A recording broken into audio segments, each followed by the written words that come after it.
Please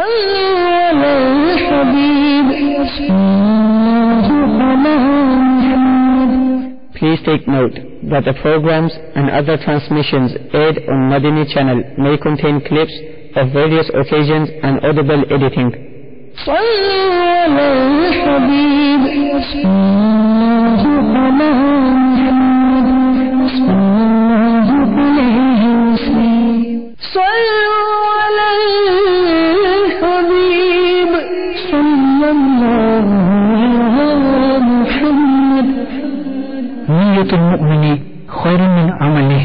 The intention of a mu'min, true believer, is better than his action. Before watching this program, please make good intentions in order to seek the pleasure of Allah Azza wa Jal and to gain lots of virtues.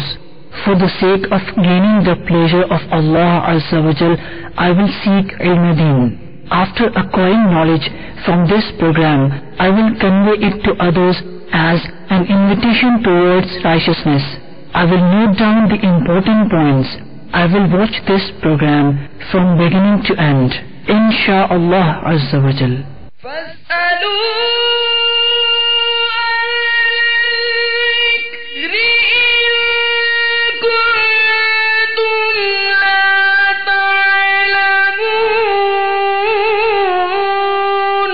تو اے لوگو علم والوں سے پوچھو اگر تمہیں علم نہ ہو. الحمدللہ رب العالمین والصلاة والسلام علی سید الانبیاء والمرسلین. اما بعد فاعوذ باللہ من الشیطان الرجیم. بسم اللہ الرحمن الرحیم. الصلاة والسلام علیک یا رسول اللہ وعلی آلک واصحابک یا حبیب اللہ. الصلاة والسلام علیک یا نبی اللہ وعلی آلک واصحابک یا نور اللہ. میرے پیارے اور محترم اسلامی بھائیوں اور مدنی چینل کے ناظرین، الحمدللہ عز و جل ایک بار پھر ہم مدنی چینل کے سلسلے دارالفتہ اہل سنت میں موجود ہیں. آپ سب کو مرحبا کہتے ہیں. الحمدللہ دارالفتہ اہل سنت کے اسلامی بھائی ہمارے ساتھ موجود ہیں. آج بھی ہم آپ کے لیے ایسا موضوع لے کر حاضر ہوئے ہیں. کئی سلسلوں کا تسلسل ہے کہ الحمدللہ ہم نے کچھ ہفتوں پہلے نماز کے جو بیسکس ہیں، یعنی پہلے ہم نے طہارت کو ڈسکس کیا، طہارت کے سوال و جواب ہم نے شامل کیے، پھر اس کے بعد نماز کی شرائط اور پھر نماز کے فرائض کا سلسلہ شروع ہے. اسی ٹاپک کو، اسی موضوع کو لے کر آگے چلیں گے. آج ہمارا جو موضوع ہے نماز کے فرائض کے حوالے سے ہے. تھوڑا سا ریکیپ کر لیتے ہیں، تھوڑا سا ریکال کر لیتے ہیں.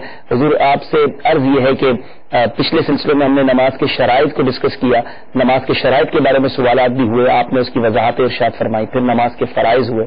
تھوڑا سا اگر ایک بار پھر ایسے ناظرین جو آج پہلی بار شامل ہوئے ہوں تو ہمارے ناظرین کے لیے اگر وہ آپ سے ہم شرائط بھی پوچھیں گے، پھر فرائض بھی انشاءاللہ دوبارہ سن لیں گے. لیکن ہمارا معمول یہی ہے کہ ہم سوال و جواب سے پہلے درود پاک کی فضیلت پر مشتمل حدیث پاک سنا کرتے ہیں. سیدنا ابو طلحہ رضی اللہ تعالیٰ نے فرمایا کہ میں ایک دن دربار نبوت میں حاضر ہوا تو میں نے اپنے آقا رحمت عالم صلی اللہ تعالی علیہ وسلم کو اتنا خوش اور حشاش بشاش دیکھا کہ میں نے ایسا پہلے کبھی نہیں دیکھا. میں نے سبب دریافت کیا تو میرے آقا نے فرمایا کہ میں کیوں نہ خوش اور حشاش بشاش ہوں کہ ابھی ابھی میرے پاس جبریل امین تشریف لائے اور یہ پیغام دے کر گئے ہیں. اللہ تعالیٰ فرماتا ہے اے محبوب صلی اللہ تعالی علیہ وسلم، کیا آپ اس بات پر راضی نہیں کہ آپ کا کوئی امتی آپ پر ایک بار درود پاک پڑھے تو میں اور میرے فرشتے، میرا فرما رہا ہے میں اور میرے فرشتے اس پر 10 رحمتیں بھیجے، اس کے 10 گناہ مٹا دوں اور اس کے لیے 10 نیکیاں لکھ دوں، اور جو ایک مرتبہ سلام پڑھے میں اس پر 10 بار سلام بھیجوں. لہذا آپ اپنی امت کو اس بات کی خوشخبری سنا دیجیے اور ساتھ ہی یہ بھی فرما دیجیے کہ اے امت، اب تمہاری مرضی، تم درود پاک کم پڑھو یا زیادہ. غور کر لیجیے ایسی بشارت. اب پھر اب ہم درود پاک کم پڑھیں یا زیادہ ہم پر چھوڑ دیا گیا ہے. ہمیں درود پاک کا ورد زیادہ سے زیادہ کرنا چاہیے. شب جمعہ درود پاک پڑھنے کی کیا ہی بات ہے. جمعہ کا دن درود پاک پڑھنے کے بہت سارے فضائل ملتے ہیں. روایتوں میں آتا ہے جو جمعہ کے دن 80 بار درود پاک پڑھتا ہے اللہ تعالیٰ اس کے 80 برس کے گناہوں کو معاف فرما دیتا ہے. تو brilliant night for the reciting of درود پاک. بہترین رات ہے آج درود پاک پڑھنے کے لیے. دنیا بھر میں جہاں کہیں ہے خوب درود پاک کے نذرانے اپنے آقا و مولا صلی اللہ علیہ وسلم کی بارگاہ میں پیش کرنے آج ہمیں انشاءاللہ. آئیے مل کر درود پاک پڑھتے ہیں. صلو علی الحبیب صلی اللہ تعالی علی محمد صلی اللہ علیہ وسلم. جی حضور، نماز کے شرائط پہلے بیان ہو جائیں، پھر ہم اپنے واپس اسی ٹاپک کی طرف آ جائیں گے کہ نماز کے فرائض کیا ہے انشاءاللہ۔ بسم اللہ الرحمن الرحیم، الحمد للہ رب العالمین والصلاة والسلام علی سید الانبیاء والمرسلین۔ نماز اس کے ادائیگی اور اس کی صحت کے لیے چند چیزوں کا ہونا نہایت ضروری ہے۔ اگر ان میں سے کوئی چیز نہیں پائی جائے گی تو نماز ادا نہیں ہوگی۔ تو اب یہ جو بنیادی باتیں ہیں نماز کے صحت کے لیے، نماز کے درست ہونے کے لیے، ان کی دو صورتیں ہیں، یا تو ان کا تعلق نماز سے پہلے کا ہے یا نماز کے دوران ان چیزوں کا ہونا ضروری ہے۔ تو جو چیزیں نماز کی بنیادی اور ضروری چیزیں ہیں اور ان کا نماز سے پہلے ہونا ضروری ہے تو ان کو نماز کے شرائط کہا جاتا ہے، نماز سے جو پہلے ہوگی، نماز سے پہلے، ٹھیک ہے۔ اور جو چیزیں نماز کے لیے ضروری ہیں اور وہ نماز کے اندر ہیں تو ان کو نماز کے فرائض کہا جاتا ہے۔ سب سے پہلے تو فرائض اور شرائط کے مابین یہ فرق ذہن نشین کر لیا جائے۔ اب نماز کے شرائط میں کیا کیا چیزیں آتی ہیں؟ جی، تو نماز کی شرائط میں 6 قسم کی اشیاء داخل ہیں، ٹھیک۔ پہلی ہے طہارت، دوسری سطر عورت، تیسری استقبال قبلہ، چوتھی وقت، پانچویں نیت اور چھٹی ہے تکبیر تحریمہ۔ ماشاءاللہ ماشاءاللہ۔ تو یہ 6 چیزیں ہیں نماز کی شرائط میں داخل ہیں، ٹھیک ہے۔ اور نماز کے فرائض میں 7 چیزیں شامل ہیں، ماشاءاللہ ماشاءاللہ۔ سب سے پہلی ہے تکبیر تحریمہ، جو نماز کے شرائط میں سے آخری شرط ہے، ٹھیک ہے۔ اور یہی تکبیر تحریمہ نماز کے فرائض میں سے پہلا فرض، شرط بھی یہی ہے اور پہلا فرض بھی یہی ہے، ٹھیک ہے۔ تکبیر تحریمہ، اس کے بعد دوسرا فرض ہے قیام، تیسرا فرض قراءت، چوتھا فرض رکوع، پانچواں فرض سجود، اور چھٹا فرض ہے قعدہ اخیرہ، اور ساتواں فرض ہے خروج بسنعہ۔ ماشاءاللہ۔ تو یہ 7 فرائض ہیں نماز میں، اور ان چیزوں کا تعلق نماز کے دوران، کیونکہ ہم قیام، رکوع، قراءت، سجود وغیرہ یہ نماز کے اندر کر رہے ہوتے ہیں، ٹھیک ہے، ان کو نماز کے فرائض کہا جاتا ہے۔ ہمیں کپڑوں کی پاکی کا خیال رکھنا، قبلے کی سمت کا تعین کرنا، جو نماز ہم پڑھنا چاہتے ہیں اس کا وقت ہو جانا، صحیح، نیت کر لینا، ان چیزوں کا تعلق ہے نماز سے پہلے، ٹھیک ہے، نماز شروع کرنے سے پہلے۔ تو یہ فرق بھی اپنے ذہن نشین رکھیں اور ان چیزوں کو یاد بھی کریں۔ یہ بڑا ایک واضح فرق ہمارے سامنے آ گیا۔ کنڈیشنز آف نماز، نماز کی جو شرائط ہے وہ نماز شروع ہونے سے پہلے ہیں، اور اگر جو اسلام ہمارے ساتھ کنٹینیو ویورز ہیں وہ جانتے ہیں کہ ہم نے شرائط پر طویل الحمدللہ بدری پھول حاصل کی اور ہمیں باقاعدہ یاد کیا تھا۔ یہ 6 شرائط ہمیں نماز کی دہرائی تھی اور آپ کو بار بار ریکال کروایا تھا۔ آپ ہمارے پرانے سلسلوں کو بھی دیکھ سکتے ہیں، اور الحمدللہ نماز کے احکام بار بار ہم اس کی دعوت دیتے ہیں۔ امیر علیہ سنت کی بڑی پیاری کتاب ہے، تو یہ نماز کے احکام کتاب میں شرائط بھی موجود ہیں اور فرائض بھی موجود ہیں۔ سوچنے والی بات ہے، نماز تو پڑھتے ہیں، اگر پڑھتے ہیں، یہ بھی سوال ہے پڑھتے ہیں کہ نہیں پڑھتے، لیکن جو پڑھتے ہیں ان کو بھی کیا پتا ہے کہ نماز کی شرائط کیا ہے، کنڈیشنز کیا ہے، اور یاد رہے کہ کوئی ایک شرط بھی پوری نہیں ہوگی تو نماز نہیں ہوگی۔ اب یہ 6 شرائط ہمیں بتائی گئی، طہارت، ستر عورت، وقت، نیت، استقبال قبلہ، تکبیر تحریمہ، یہ ساری چیزیں تو بتائی گئی۔ اب اس کے بعد اب آ رہے ہیں ہم فرائض پر، نماز شروع کر رہے ہیں۔ تو پہلا فرض ہمیں بتایا گیا تکبیر تحریمہ، اس کی تفصیل پچھلے سلسلے میں ہو چکی۔ اس کے بعد پھر قیام، پھر قراءت، پھر رکوع۔ جی حضور رکوع کے حوالے سے کچھ بتائیے۔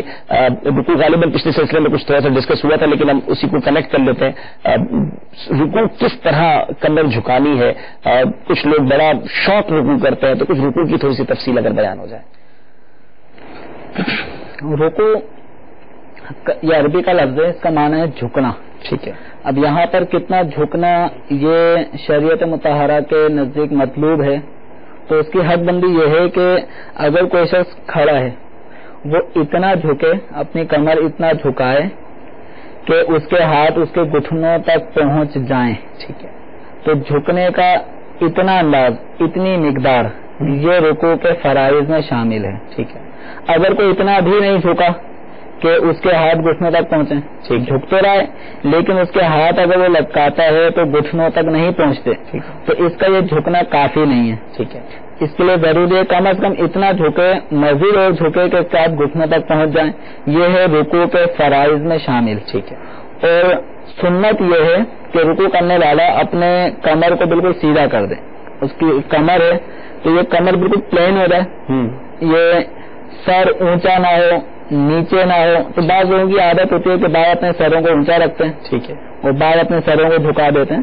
تو سر اور کمر اس درمیان ان میں لیول ہونا چاہیے. یہ لیول رکھنا سنت ہے.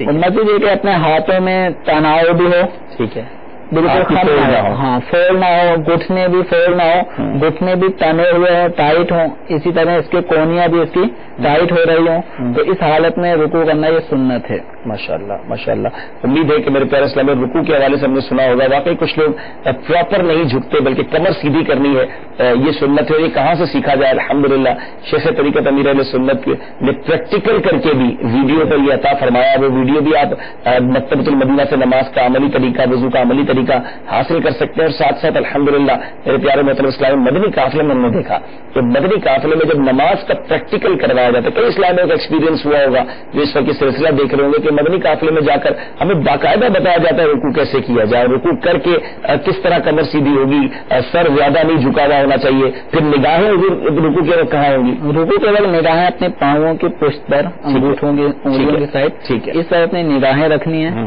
اور حدیث مبارکہ میں اس میں نبی کریم صلی اللہ تعالی علیہ وسلم نے ان لوگوں کے لیے یہ ایک وعید بھی ہے کہ جو اپنی کمر رکوع میں سیدھی نہیں کرتے. نبی کریم صلی اللہ تعالی علیہ وسلم کا فرمان عالیشان مسند امام احمد بن حنبل میں یہ مروی ہے کہ اللہ تبارک و تعالی اس نماز کی طرف نظر نہیں فرماتا جس میں رکوع اور سجود کے درمیان پیٹھ سیدھی نہ کرے. اللہ. تو امید ہے کہ بھائی رکوع کرنا سیکھ لیں گے. اسلامی بھائی جو ہمیں سن رہے ہیں مدنی قافلے میں سفر کی نیت کر لیں اور یہ پریکٹیکل بھی دیکھ لیں انشاءاللہ تاکہ آسانی ہو جائے گی. اسلامی بہنوں کو بھی حضور یہی انداز اپنانا ہوگا اپنے رکوع کے لیے. اسلامی بہنوں کا انداز جدا کہنا ہے. اچھا, یعنی اسلامی بہنوں کا انداز یہ ہوگا کہ وہ رکوع میں اتنا جھکیں گی کہ ان کے ہاتھ گھٹنوں تک پہنچ جائیں. ٹھیک ہے. ان کو مردوں کی طرح کمر سیدھی نہیں کرنی, مردوں کی طرح ان کے ہاتھوں میں تناؤ نہیں ہوگا, ایسے ان کے گھٹنے بھی بالکل ٹائٹ نہیں ہوں گے. کچھ اس میں خم عورتوں کو رکھنا ہے, گھٹنے زیادہ تنے ہوئے نہ ہو, ہاتھ بھی زیادہ ٹائٹ نہ ہو, کچھ خم رہے, اور کمر بھی بالکل سیدھی نہیں کرنی. تو یہ حدیث مبارکہ جو ابھی گوش گزار کی اس میں رکوع اور سجود کے درمیان پیٹھ سیدھی نہ کرنے کا تذکرہ ہے. تو یہ جو قوما کیا جاتا ہے جی رکوع کرنے کے بعد, اس حدیث کا تعلق رکوع کرنے کے بعد, ٹھیک ہے, جو کھڑے ہوتے ہیں. اچھا, وہ کھڑے صحیح نہیں ہوتے, یہ اس پر وعید ہے. تو یہ وعید اس کے بارے میں ہے کہ جو رکوع کر لے اور رکوع کرنے کے بعد بھی جو اٹھتے ہیں تو کمر سیدھی نہیں کرتے, اور رکوع سجود کے مابین کمر سیدھی کے بغیر ہی فوراً سجدے میں چلے جاتے ہیں. تو یاد رکھیے کہ یہ رکوع کرنے کے بعد جب ہم کھڑے ہوتے ہیں اس کنڈیشن کو قوما کہا جاتا ہے. اور قوما یہ کرنا واجب ہے, اور اس کے اندر کم از کم اتنی مقدار ہماری ہونی چاہیے کہ ہم بالکل اسٹریٹ کھڑے ہوں, نارمل کھڑے ہوں, ہماری کمر سیدھی ہو جائے. اس معاملے میں جلد بازی نہیں کرنی چاہیے. اکثر نمازیوں کی ایک تعداد ہے جو رکوع کے بعد اس قومے کی ادائیگی سے غفلت برتتی ہے. بالکل ایسا ہی ہے, بالکل ایسا. رکوع کیا, رکوع کرتے ہی فوراً ایک دم سجدے میں جانے کی جلدی ہوتی ہے, تو جلدی نہ کریں. نبی کریم صلی اللہ تعالی علیہ وسلم کے اس فرمان کی طرف توجہ دیں کہ اللہ تعالیٰ بندے کی اس نماز کی طرف نظر نہیں فرماتا جس میں رکوع سجود کے درمیان پیٹھ سیدھی نہ کرے. تو اس لیے اپنی کمر کو سیدھا کر لیں. اور نبی کریم صلی اللہ تعالی علیہ وسلم نے ایک نمازی کو نماز پڑھتے ہوئے دیکھا, نماز پڑھ رہا تھا. نماز سے فراغت کے بعد حضور صلی اللہ تعالی علیہ وسلم نے اس سے فرمایا کہ قم فصلی فإنک لم تصلی, کھڑے ہو جاؤ, دوبارہ نماز پڑھو, تم نے نماز نہیں پڑھی. اس نے پھر دوبارہ نماز پڑھی. پھر آپ صلی اللہ تعالی علیہ وسلم نے اس کی نماز کو دیکھا, پھر اس کے بعد فرمایا کہ تم دوبارہ سے نماز پڑھو. تو 2-3 مرتبہ جب عمل ہوا تو بالآخر جان عالم رحمت عالم صلی اللہ تعالی علیہ وسلم کی بارگاہ میں عرض گزار ہے کہ آپ ہی بتا دیں کہ کس طرح نماز پڑھنی. یعنی مجھے تو اسی طرح آتی تھی جس طرح 2-3 مرتبہ میں پڑھ چکا ہوں. تو آپ صلی اللہ تعالی علیہ وسلم نے پھر انہیں نماز پڑھنے کا طریقہ بتایا کہ جب تم رکوع میں جاؤ تو کمر سیدھی کر لو, اطمینان کے ساتھ رکوع کرو. پھر رکوع سے جب اٹھو تو فرمایا اطمینان کے ساتھ کھڑے ہو جاؤ. پھر اس کے بعد سجدہ کرو, اطمینان کے ساتھ سجدہ کرو. سجدہ کرنے کے بعد بیٹھو تو اطمینان کے ساتھ بیٹھو. تو یہ اس نمازی کی نماز میں جو مسٹیک ہو رہی تھی وہ یہی ہو رہی تھی کہ ادھر بس رکوع سے سر اٹھایا اور ڈائریکٹ سجدے میں گیا, سجدے سے سر اٹھایا ڈائریکٹ دوسرے سجدے میں گیا. تو یہ جو اطمینان نہیں ہو رہا تھا, تو یہ اطمینان کرنا واجب ہے. یعنی رکوع کے بعد ہم قوما کرتے ہیں یہ قوما واجب ہے، اس میں کم از کم اتنی مقدار ٹھہرنا کہ جس میں ایک مرتبہ سبحان اللہ کہہ لیا جائے یہ واجب ہے. اس کے بعد پھر ہم سجدے کی طرف جائیں گے. تو نمازی یہ حضرات جو ہمارے ہیں اس طرف ان کو توجہ دینی چاہیے، کہیں ایسا نہ ہو کہ اس ترک واجب کی یہ عادت برس سے ان کی ہو اور اسی طرح نماز پڑھتے پڑھتے وہ دنیا سے چلے جائیں. تو یہ ترک واجب ہونے کی صورت میں نماز ناقص رہ جاتی ہے.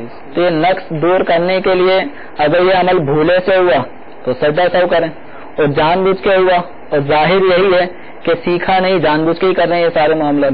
تو جو جان بوجھ کے اس طرح ترک واجب کرے گا تو اس کو نماز دوبارہ دہرانی ہوگی. سوچنے والی بات ہے کہ ہم نے میرے پیارے اور محترم اسلام بھائی نماز سیکھی کر، ایک ہے دیکھ کر پڑھنا اور ایک ہے سیکھ کر پڑھنا. ایسا لگتا ہے کہ ہم میں سے اکثریت نے دیکھ کر نماز پڑھنا شروع کر دی. والد صاحب کو دیکھا تو بچے نے پڑھنا شروع کر دی، دادا کو دیکھا گھر میں نماز پڑھتے تھے، ہم نے بھی ویسے جیسے نہیں پڑھتے ویسے پڑھ رہے ہیں. مسجد میں گئے نمازیوں کو دیکھا تو ویسے نماز پڑھنی شروع کر دی. کسی کو دیکھا کوئی نیا اسٹائل ہے چلو میں یہی انداز ہوتا ہے، وہ ہاتھ اس طرح اٹھانے چاہیے تو اس طرح اٹھا رہے ہیں. پریکٹیکلی کسی انسٹیٹیوٹ میں جا کر، کسی مدرسے میں جا کر، کسی قاری صاحب کے پاس، عالم دین کے پاس جا کر ہم نے سیکھا کہ ہمیں نماز پڑھنا سکھائی جائے. ہمیں تو شرم آتی ہے نماز پڑھنا سیکھیں گے، لیکن واقعی اب دیکھیں یہ کیسی بات ہے کہ صرف رکوع اور سجدے کے درمیان کھڑے کوئی صحیح نہیں ہوگا تو اس کو کیا وعید سننے کو ملی. اور ایسی بہت ساری باتیں بھی آپ کو آگے پتہ چلنے والی ہیں. تو براہ کرم نماز پڑھنا سیکھیں. اس کو یہ نہ سمجھیں کہ مجھے آتی ہے پڑھنا. ہم اصل میں اس بات کو بڑا فیل کرتے ہیں کہ مجھے نماز پڑھنا نہیں آتی، 20 سال سے نماز پڑھ رہا ہوں، 10 سال سے نماز پڑھ رہا ہوں، لیکن جناب نہیں آتی. ایسا ہے نا روایت میں حضور کہ کئی سالوں سے نماز پڑھنے والے کے منہ پہ نماز مار دی جائے گی. اب عبادت تو ہمیں یہ سب چیزیں سیکھنی ہوں گی، اور یہ سیکھیں کہاں سے؟ الحمدللہ اسی نیت کے ساتھ، اسی انٹینشن کے ساتھ ہم دارالفتہ اہل سنت کا سلسلہ لے کر حاضر ہوتے ہیں. ماشاءاللہ مدنی مذاکرہ امیر اہل سنت فرماتے ہیں، مدنی چلے کے سلسلے میں آپ کو یہ چیزیں بتانے کی کوشش کرتے ہیں. پھر اس کے باوجود آپ کو پریکٹیکلی بھی کچھ چیزیں کرنی ہوگی، کچھ کتابوں کا مطالعہ کرنا ہوگا، اور پھر مدنی قافلے میں اسلامی بھائی سفر کریں تو یہ تمام چیزیں حاصل کر پائیں گے. جی جو رکوع کے بعد اب پھر آگے چلے اگلے فصل. رکوع یہ نماز کے جو فرائض ہیں جی اس کو ہم تھوڑا دہراتے بھی نہیں تاکہ ان کو یاد بھی رہ جائے. ماشاءاللہ. تو پہلا فرض ہے تکبیر تحریمہ، دوسرا فرض ہے قیام، تیسرا فرض ہے قرات، چوتھا فرض ہے رکوع. 4 فرض ہمارے پچھلے سلسلوں میں ہو چکے تھے. اب ہم نے آج اس سلسلے میں مزید جو 3 فرائض رہ گئے، سجود اور قعدہ اخیرہ اور خروج بسنعہ، تو ان 3 فرائض سے متعلق انشاءاللہ ہم مزید سنیں گے. تو اب جو 5واں فرض ہے ہمارا نماز کا وہ ہے سجود. ٹھیک ہے. سجود کا معنی ہے سجدہ کرنا. ٹھیک ہے. اور نبی کریم صلی اللہ تعالی علیہ وآلہ وسلم کا فرمان عالی شان ہے کہ مجھے حکم ہوا کہ 7 ہڈیوں پہ سجدہ کروں. تو یہ 7 ہڈیاں کون سی ہیں؟ تو نبی کریم صلی اللہ تعالی علیہ وسلم نے اس کا مزید یہ بیان فرمایا کہ منہ کے اندر یہ جو پیشانی کی ہڈی ہے، یہ ناک کی ہڈی، یہ ایک ہڈی شمار ہوتی ہے. صحیح. تو ایک ہڈی یہ ہے، اور دونوں ہاتھ، دونوں گھٹنے اور دونوں پنجے. تو یہ 7 ہڈیاں ہیں جن کو ایک نمازی نماز میں زمین پہ رکھتا ہے. ان 7 ہڈیوں پہ سجدہ کرنے کا حکم ہوا. تو ہر رکعت میں 2 مرتبہ سجدہ کرنا یہ فرض ہے. اب سجدے میں کس چیز کا لگنا ضروری ہے؟ تو سجدے میں پیشانی کا جمنا ضروری ہے. ٹھیک ہے. پیشانی کا جمنا ضروری، یہ زمین پر جمنا ضروری ہے. اب جمنے کا معنی یہ ہوتا ہے کہ ہم جب زمین پر سجدہ کرنے کے لیے اپنے سر کو رکھیں گے تو ہمارے سر پر پیشانی میں ہمیں زمین کی سختی محسوس ہو. ٹھیک ہے. سختی محسوس ہونے کا معنی ہے کہ اب اگر ہم مزید دبانا چاہیں تو اب نہ دبے. تو یہ ہے زمین کی سختی محسوس کرنا. اور اگر کسی نے صرف اپنی پیشانی کو ہلکے سے رکھ دیا یا کسی ایسی چیز پہ نماز پڑھ رہا ہے جس میں فوم ہے یا کارپیٹ، بعض اوقات ہماری مساجد میں اس طرح کے بچھائے جاتے ہیں کہ ان کے نیچے بھی فوم ہوتا ہے. اب اس کے اندر اگر ہم ہاتھ ہی رکھتے ہیں تو تھوڑا وہ پریس کرنے سے دبتا ہے. ٹھیک ہے. تو ایسے اب سجدہ کریں گے تو اس میں بھی پریس کرنے سے مزید وہ دبنے کی کنڈیشن میں ہوتا ہے. ٹھیک ہے. اب اگر کسی نمازی نے ایسے کارپیٹ جس کے نیچے فوم بھی بچھا ہوا ہے اور اس نے اپنی پیشانی رکھ دی لیکن اس نے دبایا نہیں، اگر وہ دبائے یا اپنے سر کو تھوڑا سا بوجھ دے تو مزید دب سکتا ہے. اور اگر اس نے نہیں دبایا تو پیشانی نہیں جمی، اور پیشانی نہیں جمے گی تو سجدہ نہیں ہوگا. تو اس صورت میں ضروری ہے کہ جب ہم ایسی چیز پہ نماز پڑھیں کہ جس میں دبنے کا عمل ہو سکتا ہے، ہمیں مزید جتنا ہم دبا سکتے ہیں اتنا کہ اب نہ دبے. اگر اس کنڈیشن میں اگر ہم نے نہیں دبایا تو سجدہ نہیں ہوگا. تو بہتر یہ ہے کہ نماز پڑھنے والا بلا حائل کوئی چیز بچھائے بغیر زمین پر سجدہ کرے. زیادہ سے زیادہ اگر کوئی کپڑا یا جائے نماز یا کوئی دری یا کارپیٹ ایسا ہے جس کے نیچے فوم نہ ہو تو ان سب چیزوں کا اہتمام کر کے تو پھر اسے نماز پڑھنی چاہیے. اللہ اللہ. تو کتنی ساری چیزیں سیکھنے کو ملی بھائی. 7 ہڈیوں پر سجدہ ہوگا اور ابھی تو صرف پیشانی کی بات ہوئی. ابھی ہم نے باقی ہڈیوں کے بارے میں پوچھنا ہے, ہاتھ کیسے رکھنے ہیں, انگلیاں کیسے رکھنی ہے. لیکن سوچیے اس پیشانی کو اس طرح دبانا ہے کہ زمین کی سختی محسوس ہو. بڑے موٹے موٹے کارپیٹ, خوبصورت جانماز ہم لیتے ہیں, لیکن کیا واقعی اپنی پیشانی کو ہم اتنا دباتے ہیں؟ اور یہ بات بھی پتہ چلی کہ بلا حائل سجدہ کریں, یہ بہتر ہے حضور. یہ بلا حائل سجدہ کرنا یہ مستحب ہے, افضل یہی ہے ماشاءاللہ. یعنی کوئی چیز نہ ہو, آپ صاف ستھرے فرش پر آپ براہ راست سجدہ کریں تو انشاءاللہ زیادہ بہتر بھی, مستحب بھی پتہ چلا. اور آپ کو یہ جو پرابلم ہے کہ زمین کی سختی محسوس ہو, یہ بھی محسوس ہو جائے گی. یہاں اگر حضور کو مشورہ دیں گے, آپ مسجد کمیٹی والے بھی ہو سکتا ہے سن رہے ہوں, گھر میں بھی لوگ نماز کے لیے جانماز خریدتے ہیں یا بھی بڑا مہنگا سا, ان کی محبت ہوتی ہوگی نماز سے کہ بڑا اچھا سا جانماز ہو, بڑا کارپیٹڈ ہو, تو بہت سافٹ, بہت نرم اور بہت زیادہ اس میں وہ قالین ہوتا ہے. تو کیا کرنا چاہیے وہ مسجد کمیٹی والے, کیا بہت نرم قالین لیں یا سجدے کے لیے وہ تھوڑا سا سخت ہونا چاہیے؟ اب اس میں دیکھیں نرم ان معنوں میں کہ اگر اس میں پیشانی رکھیں تو اس کپڑے میں ملائمت ہو, تو ان معنوں میں تو خیر منع نہیں ہوگا. اب یہ ان چیزوں کا اہتمام جو بعض جگہوں پہ کیا جاتا ہے کہ وہ نیچے فوم بھی بچھاتے ہیں, نرم کر دیتے ہیں, تو اس کو مزید نرم یہ نہ کیا جائے, کم از کم فوم نہ بچھائیں. عام طور پہ کارپیٹ ہمارے یہاں پہ آتے ہیں قالین وغیرہ, تو اس کے اندر کچھ نہ کچھ وہ تھوڑا سا دبانے کا ہوتا ہے. اصل اب یہ بھی بات ہے نا کہ دبانے کا ذہن بھی تو ہے نا. جی کہ اب ہمارا بھی تو ذہن ہے وہ صرف سر رکھ دیتے ہیں. بلکہ اگر فرش پہ کوئی نماز پڑھا ہے اس میں بھی بعض دیکھنے والوں کو اگر ہم دیکھتے ہیں تو وہ صحیح طرح جماتے نہیں ہیں, پیشانی بھی جمے اور پھر ناک بھی جمے. ناک کی ہڈی اس کا جمنا یہ واجب ہے. صحیح پیشانی کا جمنا یہ ضروری ہے, ٹھیک ہے, اس کے بغیر سجدہ نہیں ہوگا. اور ناک کی ہڈی کا جمنا یہ واجب ہے. اگر کسی نے صرف پیشانی جما دی, ناک لگائی نہیں یا صرف ناک کی نوک لگائی, ناک کی ہڈی جو سخت ہڈی ہے تو ایک نرم ہڈی ہوتی ہے شروع میں, اور اس کے بعد یہ سخت ہڈی ہوتی ہے, تو سخت ہڈی زمین پہ لگ جائے. اب اتنا آپ کو زمین کی سختی خود ہی بتا دے گی کہ اب زمین میں آپ کچھ مزید پریس نہیں کر سکتے, دبا نہیں سکتے, تو یہ کرنا ضروری ہے, یعنی واجب ہے ناک کی ہڈی کا لگنا. تو ان سب چیزوں کی طرف بھی ہمارے نمازیوں کو توجہ دینی چاہیے. ہر تھوڑی دیر بعد یہ سوچنے کو مل رہا ہے کہ ہمیں بہت کچھ سیکھنا ہے. ابھی رکوع میں کتنی چیزیں سیکھی, اب سجدے میں صرف ابھی سجدے کی وہ جو پیشانی اور ناک کی ہڈی ہے اسی پر بحث ہو رہی ہے. اور واقعی سجدے کی برکتیں میں بعض اوقات نہیں ملتی. لوگ کہتے ہیں یار میں سجدے کرتا ہوں لیکن وہ رکت نہیں ہوتی, حالانکہ کتابوں میں لکھا ہے کہ رب سے سب سے زیادہ قریب بندہ سجدے میں ہوتا ہے. لیکن سجدے میں جاتا کیسے ہوں, کبھی یہ سوچا ہے؟ تو یہ سب چیزیں سیکھنی ہے. آپ کی کالز بہت ساری جمع ہو گئی ہیں, میسجز بھی آ رہے ہیں, آپ کی کالز لیتے ہیں. لیکن ملاوی سے ہمارے راشد بھائی کا حضور ایک میسج ہے, وہ سوال یہ کرنا چاہتے ہیں کہ سنت موقدہ اور سنت غیر موقدہ میں کیا فرق ہے, کیا ان کی ادائیگی میں بھی کچھ فرق ہے؟ اس بارے میں کچھ ارشاد فرمائیں. سنت موقدہ اور غیر موقدہ یہ اس کی ادائیگی میں کچھ فرق یہ ہے کہ سنت موقدہ کی جو ہم دوسری رکعت پڑھتے ہیں, اگر ہم 4 رکعت والی نماز کو لیں گے تو سنت موقدہ کی ہم دوسری رکعت میں بیٹھتے ہیں جس کو قاعدہ اولا کہا جاتا ہے. تو قاعدہ اولا میں صرف التحیات پڑھی جائے گی, واشہد ان محمدًا عبدہ ورسولہ تک.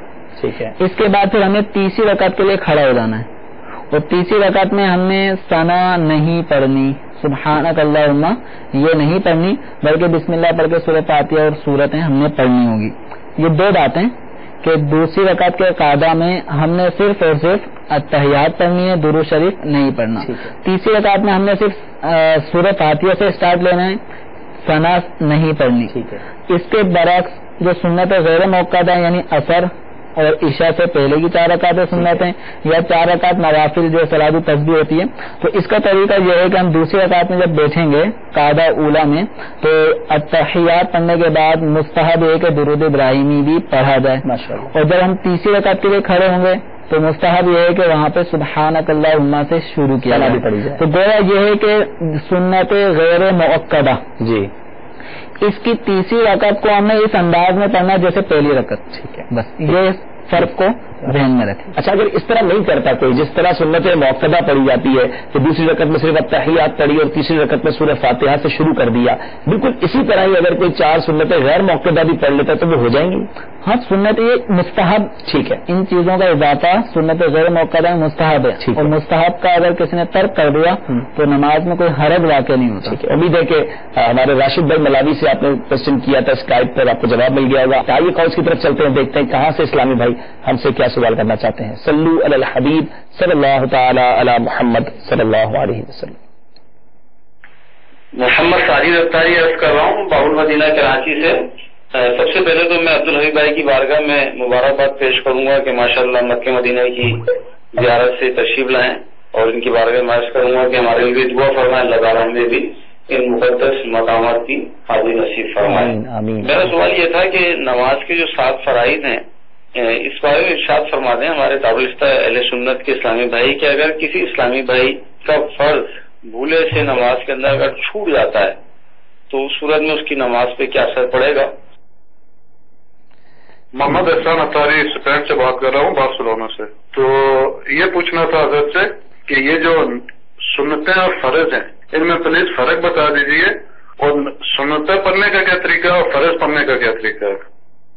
السلام علیکم. وعلیکم السلام ورحمۃ اللہ وبرکاتہ. میرا نام عمیر ہے اور میرا یہ سوال ہے کراچی میں امام صاحب پڑھتے ہیں، ان کے پیچھے ہمیں پڑھنا چاہیے یا نہیں پڑھنا چاہیے؟ ان کا مجھے جواب دیجیے. السلام علیکم. وعلیکم السلام ورحمۃ اللہ وبرکاتہ.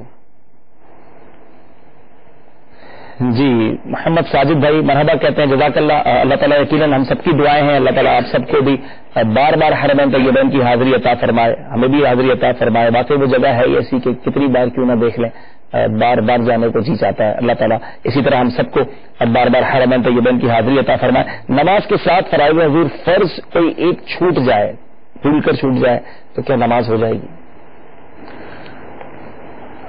فرض کسی نماز میں اگر کوئی فرض چھوٹ جائے، چھٹنے کا اگر یہ معنی ہے کہ اس نے نماز سے فارغ ہو گیا اور اس فرض کو ادا ہی نہیں کیا جی تو اس کی نماز ہوئی نہیں. اس کو اس نماز کو پڑھنا ہوگا. یعنی کسی نے سجدہ ہی نہیں کیا، سجدہ جیسے ایک رکعت میں 2 سجدے کرنا فرض ہیں، اگر کسی نے ایک سجدہ کیا ایک نہیں کیا تو اسی طرح سلام بھی پھیر دیا، فارغ ہو گیا، کوئی منافی نماز کو ایسا کام کر دیا جس سے نماز ٹوٹ جاتی ہے تو یعنی بالکل فارغ ہو گیا، تو اب پتہ چلا وہ ایک سجدہ تو کیا نہیں تھا تو اس کی یہ نماز نہیں ہوئی، اس کو دوبارہ سے نماز پڑھنی ہوگی. ٹھیک ہے. سجدہ فرض چھٹنے کا اگر یہ معنی ہے کہ یعنی ایک مقام پہ چھوٹ گیا، اس کی تلافی دوسرے مقام پہ اگر اس نے کر لی تو اگر تلافی کر لی تو نماز درست ہو جائے گی، سجدہ سہو کرنا ہوگا. مثلاً ایک رکعت میں 2 سجدے کرنا فرض ہیں. اب اس نے پہلی رکعت میں بالفرض سجدہ کیا لیکن ایک ہی کیا اور پھر کھڑا ہو گیا، تو اب اس کو چاہیے کہ اب دوسری رکعت میں جب یہ سجدے میں جائے گا تو 3 سجدے کرے. یعنی جو ایک سجدہ رہ گیا تھا اس کی تلافی دوسری رکعت کے سجدے میں 3 کر کے اس کی تلافی کر لے، یا یوں سمجھ لیں کہ تیسری رکعت میں کر لے یا چوتھی رکعت میں وہ پہلی رکعت کا چھوٹا ہوا ایک سجدہ وہ آگے جا کر لے. اگر کر لیتا ہے تو یوں فرض جو چھوٹتے چھوٹتے بچ گیا اور اس نے ادا کر لیا. اب اس کو لازم ہوگا کہ چونکہ اس نے ایک رکعت میں 2 سجدے فرض، اگر 4 رکعت پڑھ رہا ہے تو گویا 8 سجدے اس کو کرنے تھے. اب پہلی رکعت میں ایک سجدہ کیا، اب بقیہ دوسرا سجدہ جو تھا وہ دوسری یا تیسری یا چوتھی رکعت میں اس نے کر لیا تو 8 سجدے پورے ہو گئے، پورا ہو گیا. لیکن جو فرض کی ادائیگی میں تاخیر ہوئی، تو فرض کی ادائیگی میں تاخیر کے باعث اب اس کو سجدہ سہو کرنا ہوگا، اس کی نماز درست ہو جائے گی. تو اب لیکن یہ آپ نے تو ایک طریقہ بتا دیا، کسی کا فرض اس طرح رہ جائے تو وہ آگے پورا کر لے گا تو سجدہ سہو کے بعد نماز ہو جائے گی. فرض ادا ہی نہیں کیا تو پھر سرے سے فرض ادا ہی نہیں کیا اور نماز سے فارغ ہو گیا، ٹھیک ہے، تو اب اس کو کہا جائے گا دوبارہ سے نماز پڑھے، وہ نماز نہیں ہوئی. لیکن کوئی یہ جان بوجھ کر تو نہیں کر سکتا نا کہ ٹھیک ہے پہلی رکعت میں تو سجدہ کرتا ہی نہیں اور آخری رکعت میں 8 سجدے پورے کر لوں گا تو یہ تو کوئی گناہ کرے گا. جان بوجھ کے اگر کوئی کرے گا نا کہ میں ہر رکعت میں پہلی اور دوسری میں ایک کروں گا، تیسری اور چوتھی میں ایک اضافی اور کر لوں گا، تو اس طرح جو جان بوجھ کے پڑھے گا تو اس کی نماز ناقص ہوگی. امید ہے کہ ساجد بھائی آپ کو بھی جواب مل گیا ہوگا اور باقی اسلامی بھائیوں کو بھی جواب مل گیا ہوگا. اسپین سے سوال تھا حضور سنتیں اور فرض پڑھنے کا فرق بتا دیں کہ فرق کیا ہے, سنتیں اور فرض کس طرح پڑھی جاتی ہیں؟ سنتیں اور فرض, جی فرض میں یہ ذہن میں بٹھا لیں کہ فرض کی پہلی اور دوسری رکعت میں سورہ فاتحہ کے بعد سورت ملانی ہوتی ہے. ٹھیک ہے ٹھیک ہے. ٹھیک. تیسری اور چوتھی جو رکعت ہیں ان میں سورہ فاتحہ پڑھنا واجب نہیں, مزید کوئی سورت ملانا بھی واجب نہیں. ٹھیک ہے. مستحب یہ ہے کہ تیسری اور چوتھی میں سورہ فاتحہ پڑھے. ٹھیک ہے. اگر اکیلا نماز پڑھ رہا ہے تو تیسری اور چوتھی میں سورت ملانا بھی مستحب ہے. ٹھیک ہے. یعنی یہ ہمیں پتہ چلا کہ فرض کی تیسری اور چوتھی رکعت اگر ہم پڑھ رہے ہیں اور اکیلے پڑھ رہے ہیں تو سورہ فاتحہ بھی مستحب اور اس کے ساتھ ساتھ بہتر ہے کہ سورت بھی ملا لیں. یہاں یہ بڑا اچھا آپ نے جواب دیا. یہ صرف کنفیوژن ہے کہ تیسری اور چوتھی میں سورت ملا ہی نہیں سکتے, بلکہ ملا لی تو سجدہ سہو کرنا پڑے گا. ایسا نہیں ہے, یعنی اکیلے پڑھ رہے تو تیسری چوتھی رکعت میں سورہ فاتحہ کے بعد کوئی سورہ ملا بھی سکتے ہیں, ملا سکتے ہیں. یہ عام طور پر سوالات آتے ہیں کہ فرض کی تیسری میں نے سورت پڑھی تو کیا حکم ہوگا. تو یہ آپ نے غلطی سے کوئی غلط کام نہیں کیا, ٹھیک ہے, صحیح کام کیا. ٹھیک ہے, توجہ نہیں تھی. ٹھیک ہے. تو یہ مستحب ہے اور اعلی حضرت رحمۃ اللہ علیہ نے اس کو منفرد کے لیے فرمایا کہ یہ پڑھ لے, اس کے لیے بہتر ہے. ماشاءاللہ. تو فرض نماز میں معلوم ہوا کہ تیسری اور چوتھی میں قرات واجب نہیں ہے. ٹھیک ہے. کرنا چاہیں تو آپ کے اختیار میں, ٹھیک ہے, ثواب زیادہ ہوگا. اب رہا معاملہ سنتوں کا. ٹھیک ہے. تو سنتوں کی پہلی, دوسری, تیسری, چوتھی ہر رکعت میں سورہ فاتحہ کا پڑھنا بھی واجب. ٹھیک ہے. اور سورہ فاتحہ کے ساتھ ساتھ کوئی نہ کوئی اور سورت بھی پڑھنا یہ واجب ہوگا. ٹھیک ہے. تو ایک یہ فرق ہے. ٹھیک ہے. بقیہ اتحیات کے معاملے میں کہ ہم نے دوسری رکعت میں اتحیات پڑھ کے ہی کھڑا ہو جانا ہے اور تیسری رکعت میں ثنا نہیں پڑھنی, اس معاملے میں یہ فرض کی طرح ہے. ٹھیک ہے.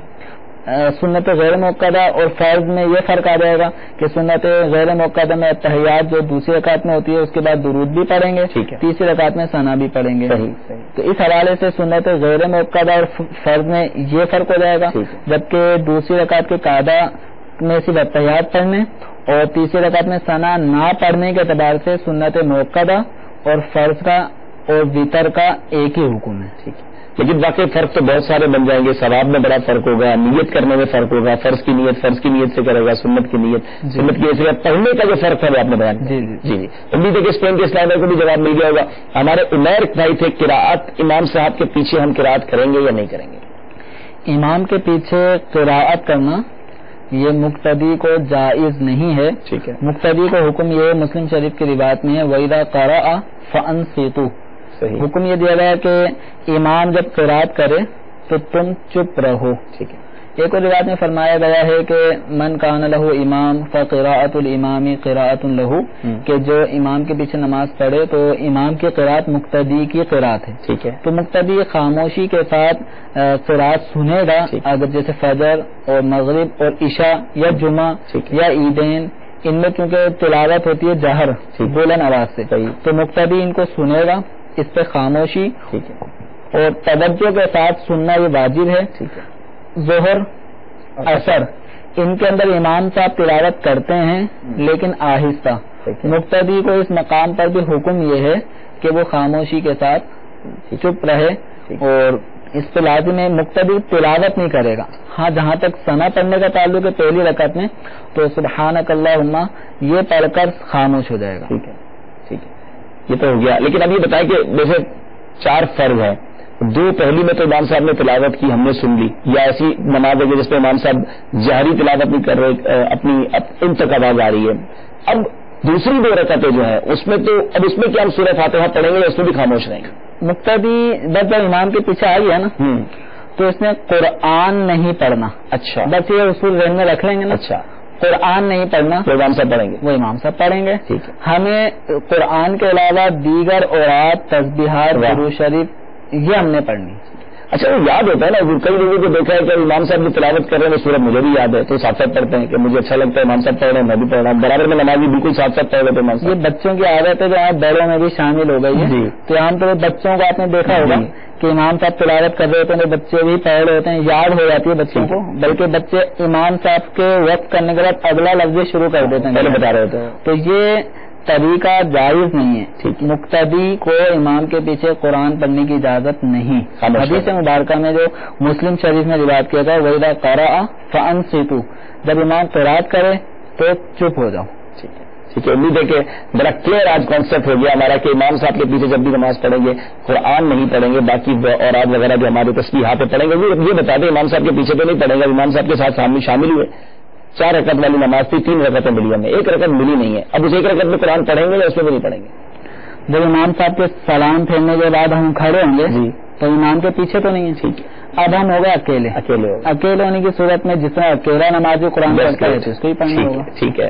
امید ہے کہ جواب مل گیا ہوگا. ملاوی سے ایک اور کوشچن مجھے اسکائپ پر آیا ہوا ہے، نماز میں سلام پھیرنے میں کیا نیت کریں گے؟ یا سلام یہ سلام جو ہے ہم کس کو کرتے ہیں؟ یعنی یہ جب سلام پھیر رہے ہوتے ہیں کس کو سلام کر رہے ہوتے ہیں؟ امام صاحب کو کر رہے ہوتے ہیں، نمازیوں کو کر رہے ہوتے ہیں، یا فرشتوں کو کر رہے ہیں؟ سب سے پہلے تو یہ نیت ذہن میں ہونی چاہیے کہ سلام پھیرنے والا یہ نیت کرے کہ میں نماز سے نکل رہا ہوں. ٹھیک ہے. اب شریعت مطہرہ نے نماز سے نکلنے کا ایک طریقہ یہ بتایا کہ السلام علیکم ورحمۃ اللہ کہہ کر دائیں طرف سلام پھیرے، پھر بائیں طرف سلام پھیرے. تو اس طرح نماز سے نکلنے کا یہ انداز ہمیں بتایا گیا. تو اب جب سلام پھیریں گے اگر ہم اکیلے نماز پڑھ رہے ہیں جی تو دائیں طرف جو ہمارے نیکیاں لکھنے والے فرشتے کو مقرر کیا گیا ہے، ہم سلام پھیرتے وقت اس فرشتے کی نیت کریں گے گویا ہم اس فرشتے کو سلام کر رہے ہیں. ٹھیک.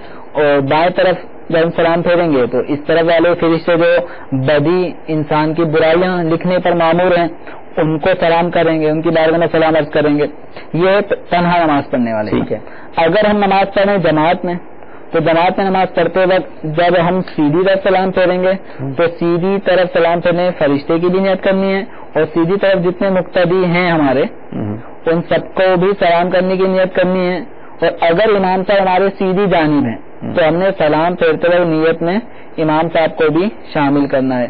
اور اسی طرح جب دائیں طرف سلام پھیریں گے تو دائیں طرف کے فرشتے اور مقتدیوں اور اگر امام صاحب بائیں طرف ہیں تو پھر ہمیں امام صاحب کی بھی نیت کرنی ہوگی. نیت کرنی ہوگی کہ نام بھی لینا ہوگا؟ نام تو نہیں لینا. السلام علیکم ورحمۃ اللہ اتنا کہنا ہوگا. اور اگر جو اقامت کہنے والے مؤذن صاحب ہیں وہ کیا کریں گے؟ ٹھیک ہے. اب وہ تو امام صاحب کے بالکل ہی پیچھے ہوتے ہیں. ٹھیک ہے. تو ان کے بارے میں حکم یہ ہے کہ وہ دونوں طرف کے سلام میں اپنے امام کی بھی نیت کریں گے. دونوں طرف کے سلام میں نیت کریں گے. کالز کی طرف چلتے ہیں، دیکھتے ہیں کہاں سے اسلامی بھائی ہیں اور ہم سے کیا سوال کرنا چاہتے ہیں، پھر آپ کے کچھ میسجز بھی شامل کریں گے. صلو علی الحبیب صلی اللہ تعالی علی محمد صلی اللہ علیہ وسلم. تو یہ معلوم کرنا ہے کہ اس میں کون سی رکعتیں یہ مبتلا ہیں اور مبتلا اور غیر مبتلا ہیں، اس میں کون سی پڑھنا لازمی ہے اور کون سی چھوڑ سکتے ہیں یا وہ بھی لازمی پڑھنا ہے؟ جی جی. السلام علیکم. وعلیکم السلام ورحمۃ اللہ وبرکاتہ. محمد ضیاء اللہ طاری اسلام آباد سے بات کر رہا ہوں. میرا سوال یہ ہے کہ کیا 7 سال کی عمر میں نماز فرض ہو جاتی ہے؟ مغرب کی نماز ہوتی ہے، اس میں 2 رکعتیں رہ جاتی ہیں تو بندہ 1 رکعت رہ جاتی ہے، دوسری رکعت میں شامل ہوتا ہے. جب سلام پھیرتا ہے امام صاحب مقتدی تو کھڑے ہوتے ہیں اپنی نماز پوری کرتے ہیں، کیا کہاں سے شروع کرنی ہے نماز؟ مغرب کی نماز کا ہے. ٹھیک ہے. مجھے پہلا سوال تھا کہ غیر موقدہ اور موقدہ نمازیں کون سی ہیں، ذرا اس کی کچھ ڈیفینیشن بیان کریں. موقدہ اور غیر موقدہ اس کا تعلق سنت سے ہے. ٹھیک ہے. فرض تو موقد ہی ہے. ٹھیک ہے. وطر بھی موقد ہے. ٹھیک ہے. ٹھیک ہے. موقد مانے تاکید، جس کے پڑھنے کی تاکید آئی. اور غیر موقدہ کا مطلب ہے جس کے پڑھنے کی تاکید ہے تو اس کا پڑھنا، اس کی فضائل بھی بیان سے ترغیب بھی ہے لیکن نہ پڑھنے پر کوئی وعید نہیں ہے اور پڑھنے کا ایسا زیادہ زور بھی نہیں دیا گیا، ترغیب دلائی گئی ہے. تو یہ سنت غیر موقدہ. اب نمازوں میں چند سنتیں موقدہ ہیں، چند غیر موقدہ. ظہر کی 4 سنتیں جو پہلے پڑھی جاتی ہیں اور جو 2 سنت بعد میں پڑھی جاتی ہیں یہ موقدہ ہیں. مغرب کے بعد جو 2 سنت پڑھی جاتی ہیں وہ موقدہ ہیں. عشاء کے بعد جو 2 سنت پڑھی جاتی ہیں وہ موقدہ ہیں. جمعۃ المبارک میں 4 سنتیں جو پہلے کی ہوتی ہیں اور 4 سنتیں جو بعد کی ہوتی ہیں یہ بھی سنتیں موقدہ ہیں. فجر کی 2 سنتیں یہ بھی موقدہ ہیں. جمعے کے اندر جو 4 سنتیں قبلیہ اور بعدیہ یہ بھی موقدہ، اور جو 4 سنتیں بعدیہ کے بعد جو 2 سنت بھی پڑھی جاتی ہے وہ بھی قریب قریب سنت موقدہ کے ہے. ٹھیک ہے. ان کے علاوہ عصر سے پہلے کی 4 رکعت، عشاء سے پہلے کی 4 رکعتیں یہ سنت غیر موقدہ ہیں. ٹھیک ہے. اچھا، یہ لفظ موقدہ ہے یا موقدہ ہے؟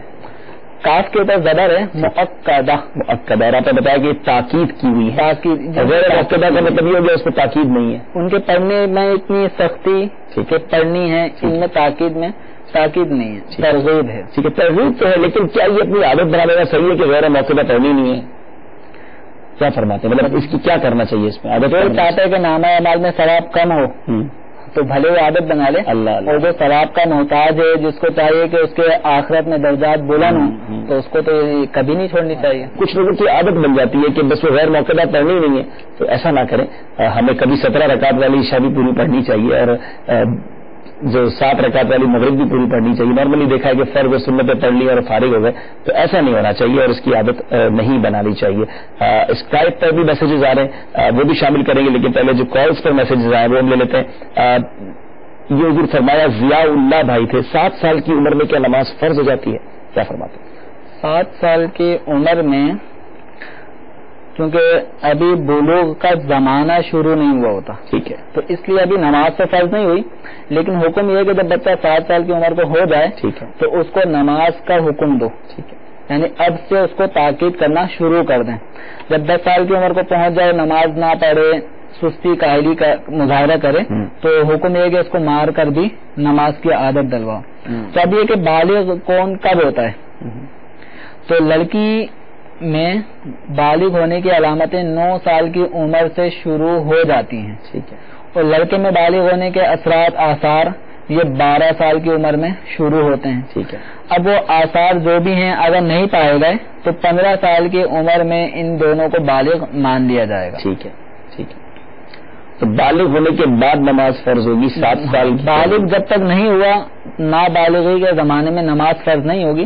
نماز کی فرضیت بالغ ہونے کی صورت میں ہے. تو لڑکا یہ 12 سال سے 15 سال کے درمیان آثار بلوغ مثلاً سوتے میں احتلام ہو جائے، اس طرح کی کنڈیشن اگر پائی گئی تو یہ بالغ ہو جائے گا. اسی طرح کسی لڑکی کو 9 سال کی عمر سے 15 سال کے دوران ان 6 سالوں میں وہ بالغہ ہو سکتی ہے. مثلا ان کو مینسز شروع ہو گئے، ٹھیک ہے، یا احتلام ہو گیا، تو ان صورتوں میں وہ بالغ مان لی جائے گی. اب نماز بھی فرض ہو جائیں گے.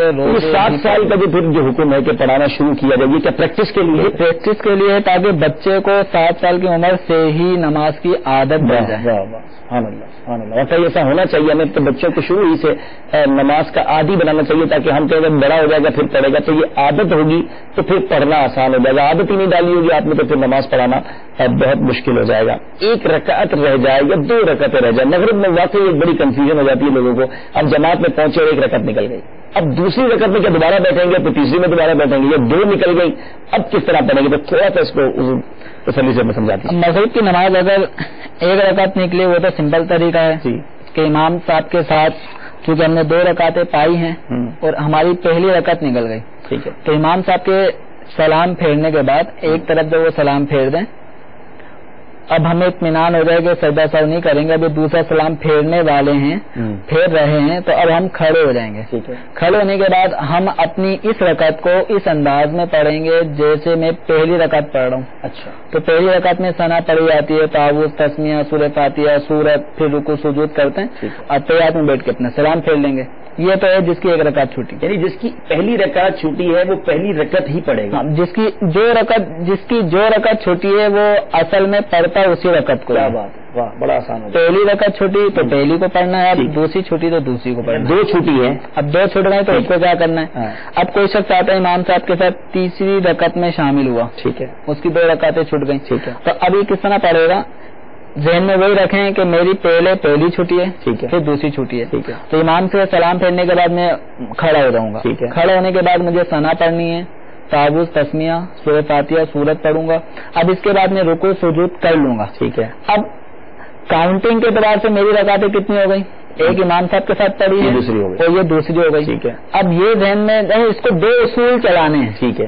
ایک اصول تو اپنی چھٹی ہوئی رکعت وہ پڑھنی ہے اسی ترتیب سے، ٹھیک ہے، اور دوسرا اصول یہ رکھنا ہے کہ میری تعداد کتنی ہو گئی. 1 رکعت امام کے ساتھ پڑھی ہے اور دوسری اب سجدے بھی کر لیا، اب 2 ہو گئی.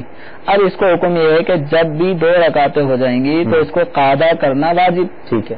تو اب اس مقتدی کو قعدے میں بیٹھنا ہوگا، ٹھیک ہے. 2 رکعتیں جب ہو جاتی ہیں تو قعدہ کرنے کا حکم ہے. اب یہ قعدہ میں بیٹھے، تحیات پڑھے، تحیات پڑھنے کے بعد پھر کھڑا ہو جائے. ٹھیک ہے. اب یہ کھڑا ہو کے کیا پڑھ رہا ہے؟ ویسے کاؤنٹنگ کے اعتبار سے تیسری، لیکن در حقیقت یہ اپنی چھوٹی ہوئی دوسری رکعت پڑھ رہا ہے. ٹھیک ہے. اور دوسری رکعت میں سورہ فاتحہ کے بعد سورت بھی ملانی ہوتی ہے، تو یہ سورہ فاتحہ بھی پڑھے گا، سورت بھی ملائے گا، پھر رکوع سجود کر کے اتحیات پڑھ کے نماز سے فارغ ہو جائے گا. امیزنگ، کتنا کچھ ہمیں سیکھنا ضروری ہے. ابھی دیکھیں کہ جماعت میں شامل تو ہو جاتے ہیں، لیکن یہ اندازہ نہیں ہوتا کہ اب کون سی رکعت پڑھنی ہے، تحیات پہ کب بیٹھنا ہے. Everything we have to learn. بہت کچھ ہمیں سیکھنا ہے اور ماشاءاللہ سیکھتے چلے جا رہے ہیں. دارالفتہ اہل سنت کے سلسلے کی یہی خصوصیت ہے دنیا بھر میں آپ جہاں کہیں ہیں. آپ کے ذہن میں بہت سارے سوال ہوں گے نماز کے حوالے سے. ہم نے شروع ضرور نماز کے فرائض سے کیا تھا، لیکن اب ہمارا موضوع وسیع ہو چکا ہے. نماز ہی کے متعلق بہت سارے سوالات آ رہے ہیں. ہم آپ کے سوالات کو ویلکم کریں گے، مرحبا کہیں گے، اور کوشش کریں گے کہ دارالفتہ کے اسلام سے جواب بھی لیا جائے. ابھی نماز کے فرائض پر بھی ہم نے آنا ہے، تو ہمارے ساتھ آپ ضرور رہیے گا. اسکائپ کے اوپر جو میسجز ہیں وہ کچھ پڑھ لیتے ہیں. How is it kissing on them on hearing the blessed name of the holy prophet صلی اللہ تعالی وسلم؟ سرکار دو عالم صلی اللہ علیہ وسلم کا نام نامی سن کر انگوٹھوں کو چومنا، اس بارے میں کیا فرماتے ہیں؟ کچھ ارشاد فرمائیے. نبی کریم صلی اللہ تعالی علیہ وآلہ وسلم کا نام نامی اس میں گرامی اگر اذان میں کوئی سنے تو ایسی صورت میں مستحب یہ ہے کہ انگوٹھے چوم کر اپنی آنکھوں سے لگائے. یہ سیدنا صدیق اکبر رضی اللہ تعالی عنہ سے یہ طریقہ ثابت ہے. سیدنا صدیق اکبر رضی اللہ تعالی عنہ نے حضور اکرم صلی اللہ تعالی علیہ وسلم کو جب سرکار دو عالم صلی اللہ تعالی علیہ وسلم کا نام نامی سنا تو آپ رضی اللہ تعالی عنہ نے اپنے انگوٹھے چومے تھے. اور یہ فتاوی شامی میں بھی اس عمل کے استحباب کا باقاعدہ صراحت کی گئی ہے کہ نبی کریم صلی اللہ تعالی علیہ وسلم کا نام نامی اس میں گرامی اگر کوئی اذان میں سنے تو مستحب یہ ہے کہ شہادتین میں انگوٹھے چوم کر اپنی آنکھوں سے لگائے. اور اس میں یہ فضیلت بھی احادیث میں وارد ہوئی ہے کہ جو اس طرح حضور اکرم صلی اللہ تعالی علیہ وسلم کا نام سن کر اذان میں اپنے انگوٹھے چوم کے آنکھوں سے لگاتا ہے تو اس کی آنکھیں دکھیں گی نہیں. سبحان اللہ سبحان اللہ. تو کتنا پیارا یہ عمل ہے. تو ضرور سرکار دو عالم صلی اللہ علیہ وسلم کا نام نامی جب سنیں آنکھوں سے لگائیں. سبحان اللہ. اور یہ برکت والی چیز اور آپ نے سن لی اس کی فضیلت بھی. ارسلان بھائی یو کے سے ہیں. ریڈنگ نماز ود غیر محرم ان روم، مطلب اگر کوئی شخص نماز پڑھ رہا ہے اور غیر محرم بھی اسی کمرے میں موجود ہے تو نماز پڑھنا درست ہے یا نہیں؟ اسلامی بہن نماز پڑھ رہی ہے یا دونوں میں سے کوئی بھی اگر پڑھ رہا ہے، اگر مرد پڑھ رہا ہے اور ایسی غیر محرم عورت بھی اسی روم میں موجود ہے، یا عورت پڑھ رہی ہے اور غیر جہاں تک یہ ہے کہ اگر جیسے مرد نماز پڑھ رہا ہے اور کوئی غیر محرم عورت وہاں موجود ہے تو نماز پڑھنے کے اعتبار سے کوئی فرائض یا شرائط میں تو کمی نہیں آئی. ٹھیک ہے. جہاں تک معاملہ نماز کی ادائیگی کا ہے وہ تو اگر یہ صحیح طرح ادا کریں گے تو نماز ہو جائے گی. ٹھیک ہے. رہا یہ معاملہ کہ مرد اور عورت کا تنہا ایک روم میں ہونا، صحیح، یہ ایک الگ میٹر ہے. ٹھیک ہے. نبی کریم صلی اللہ تعالی علیہ وسلم نے ایک آدمی کو ایک غیر محرم اجنبی عورت کے ساتھ تنہائی سے سختی کے ساتھ منع فرمایا ہے. تو اس لیے مرد اور عورت کا تنہائی میں جمع ہونا، ایک روم میں جمع ہونا، یہ ناجائز حرام. رہا جہاں تک معاملہ نماز کا ہے تو اگر مرد نماز پڑھ رہا ہے تو اس کے یوں نماز پڑھنے میں نماز اس کی ہو جائے گی. اسلامی بہن اگر کوئی عورت ہے وہ نماز پڑھتی ہے اور مرد وہاں اجنبی موجود ہے تو اسی صورت میں ان کو بھی ان کے احتیاط، عورتوں کے رکوع سجود اور ان کے جو حیت ہے اس کے اندر کچھ احتیاطیں زیادہ ہوتی ہیں. ان کے جسم کے ابھار وغیرہ اجنبیوں کو نظر نہ آئے، جب ان کے سطر کا بھی بہت زیادہ اہتمام کیا گیا ان کے جسم کو چھپانے کے حوالے سے کہ بال بھی نظر نہ آئیں، ان کی کلائیاں بھی نظر نہ آئیں. تو اس لیے اجنبی آدمی کی موجودگی میں بہتر یہ کہ نماز نہ پڑھی جائے اور سیپریٹ مقام پہ جہاں اس کو اجنبی شخص نہ دیکھے. عورت کو چاہیے اس مقام پہ نماز پڑھے، کیونکہ بعض اوقات جو رکوع سجود کی حیت ایسی ہوتی ہے جس میں بد نگاہی کرنے والا اپنے نفس کو تسکین دے سکتا ہے. استغفر اللہ. تو بڑا پیارا جواب مل گیا. اور یہ بھی ساتھ ساتھ پتا چلا کہ مرد اور عورت کا جو نامحرم ہو ایک ایسی جگہ پر تنہائی اختیار کرنا یہ بھی کتنا سخت ہے. امید ہے کہ اس پر بھی ہم غور کریں گے کہ بعض اوقات ایسے معاملات پیش آتے ہیں، اس سے بالکل بچنا چاہیے، ناجائز اور حرام ہو جاتا ہے. آگے ایک اور سوال لیتے ہیں کہ یو کے سے ہیں اسماعیل احمد. ماشاءاللہ بہت ہی اچھا ٹاپک چوز کیا آپ نے، جزاک اللہ. بچوں کی نماز کے بارے میں کچھ فرما دیں کہ بچوں کو نماز سکھانے کی کیا فضیلت ہے. میں نے ایک بندے کو بولا کہ آپ کی بیٹی ماشاءاللہ 6 سال کی ہو گئی ہیں، آپ اسے نماز سکھائیں. تو انہوں نے بولا کہ بچی ابھی قرآن پڑھ رہی ہے اور نماز سکھانے سے کنفیوز ہو جائے گی. میرا دل اس جواب کو نہیں مانتا، مگر آپ پلیز بتا دیں. جزاک اللہ خیر.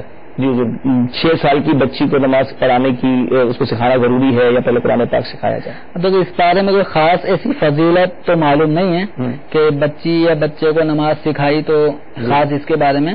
البتہ یہ ہے کہ جب کوئی شخص کسی کو دین کی بات بتاتا ہے سمجھاتا ہے جس کے ذریعے اس کی اصلاح ہوگی وہ عمل کرے گا تو جب تک وہ عمل کرتا رہے گا سکھانے والے کو اس کا ثواب ملتا رہے گا.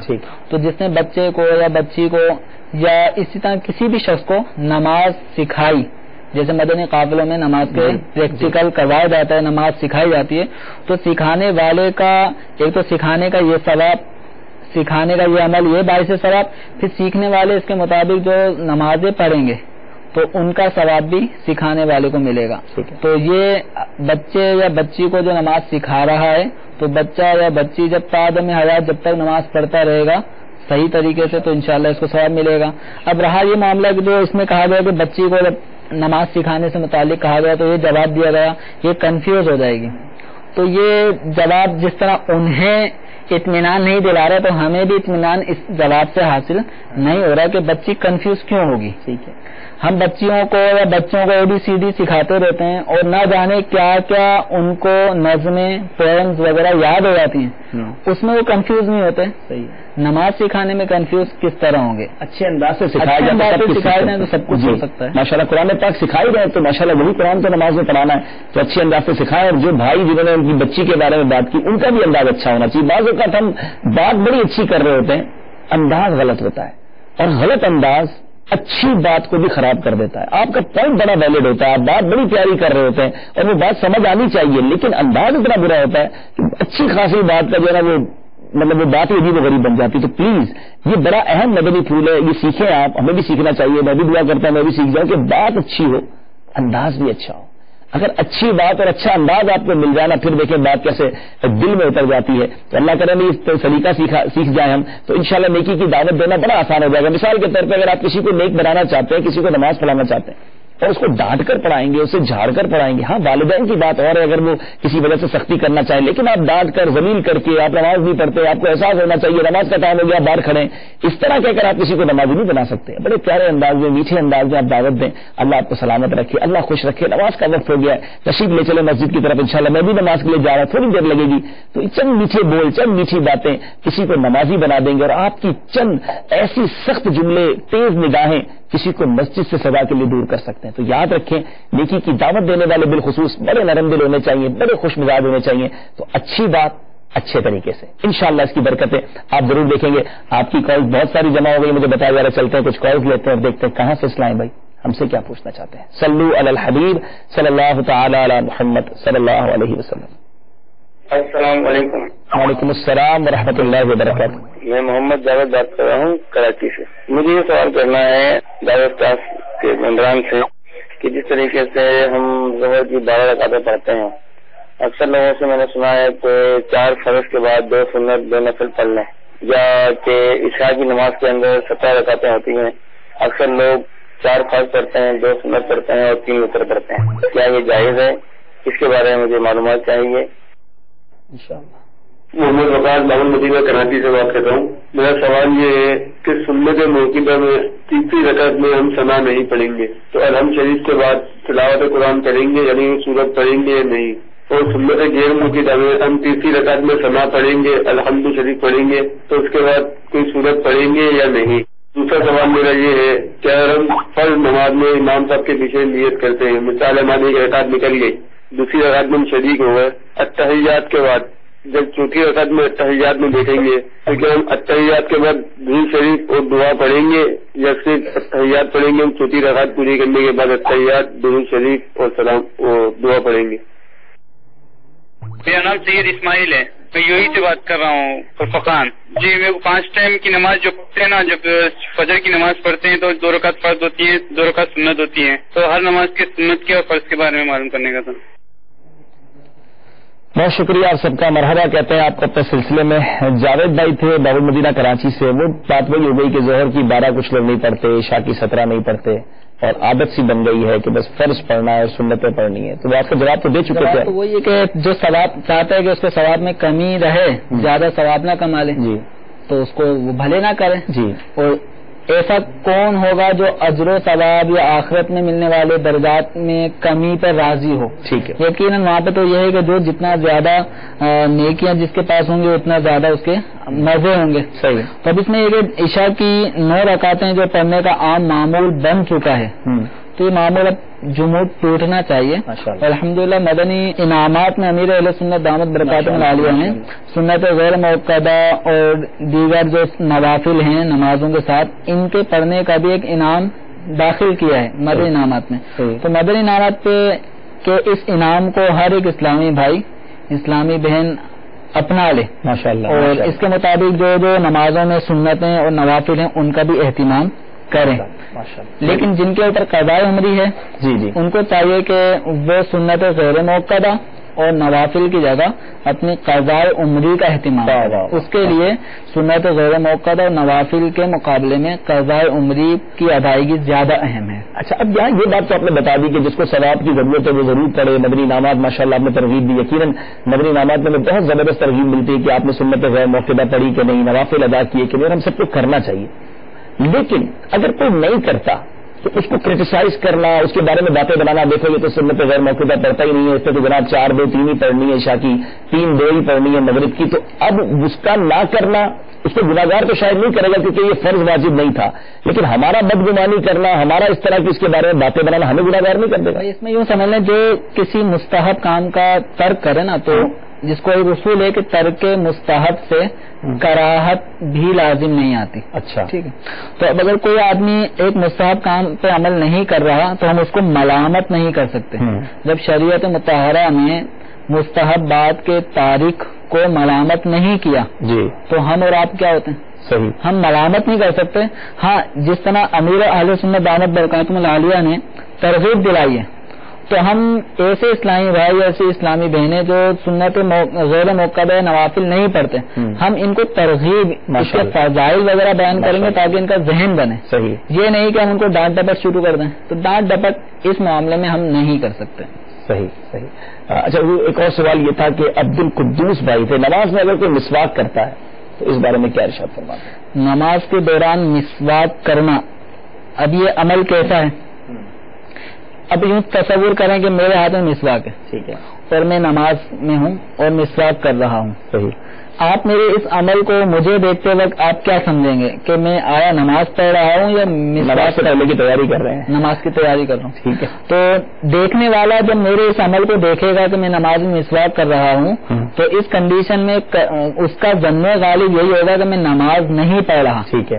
تو اب یہ اصول ذہن میں بٹھا لیں کہ نمازی کا ایسا کام, نماز پڑھتے ہوئے ایسا کام کرنا کہ اس کام کو اگر کوئی شخص دیکھے تو وہ اس کو نماز میں گمان نہ کرے. ٹھیک ہے. ظن غالب اس کا یہی بنے کہ یہ نماز نہیں پڑھ رہا.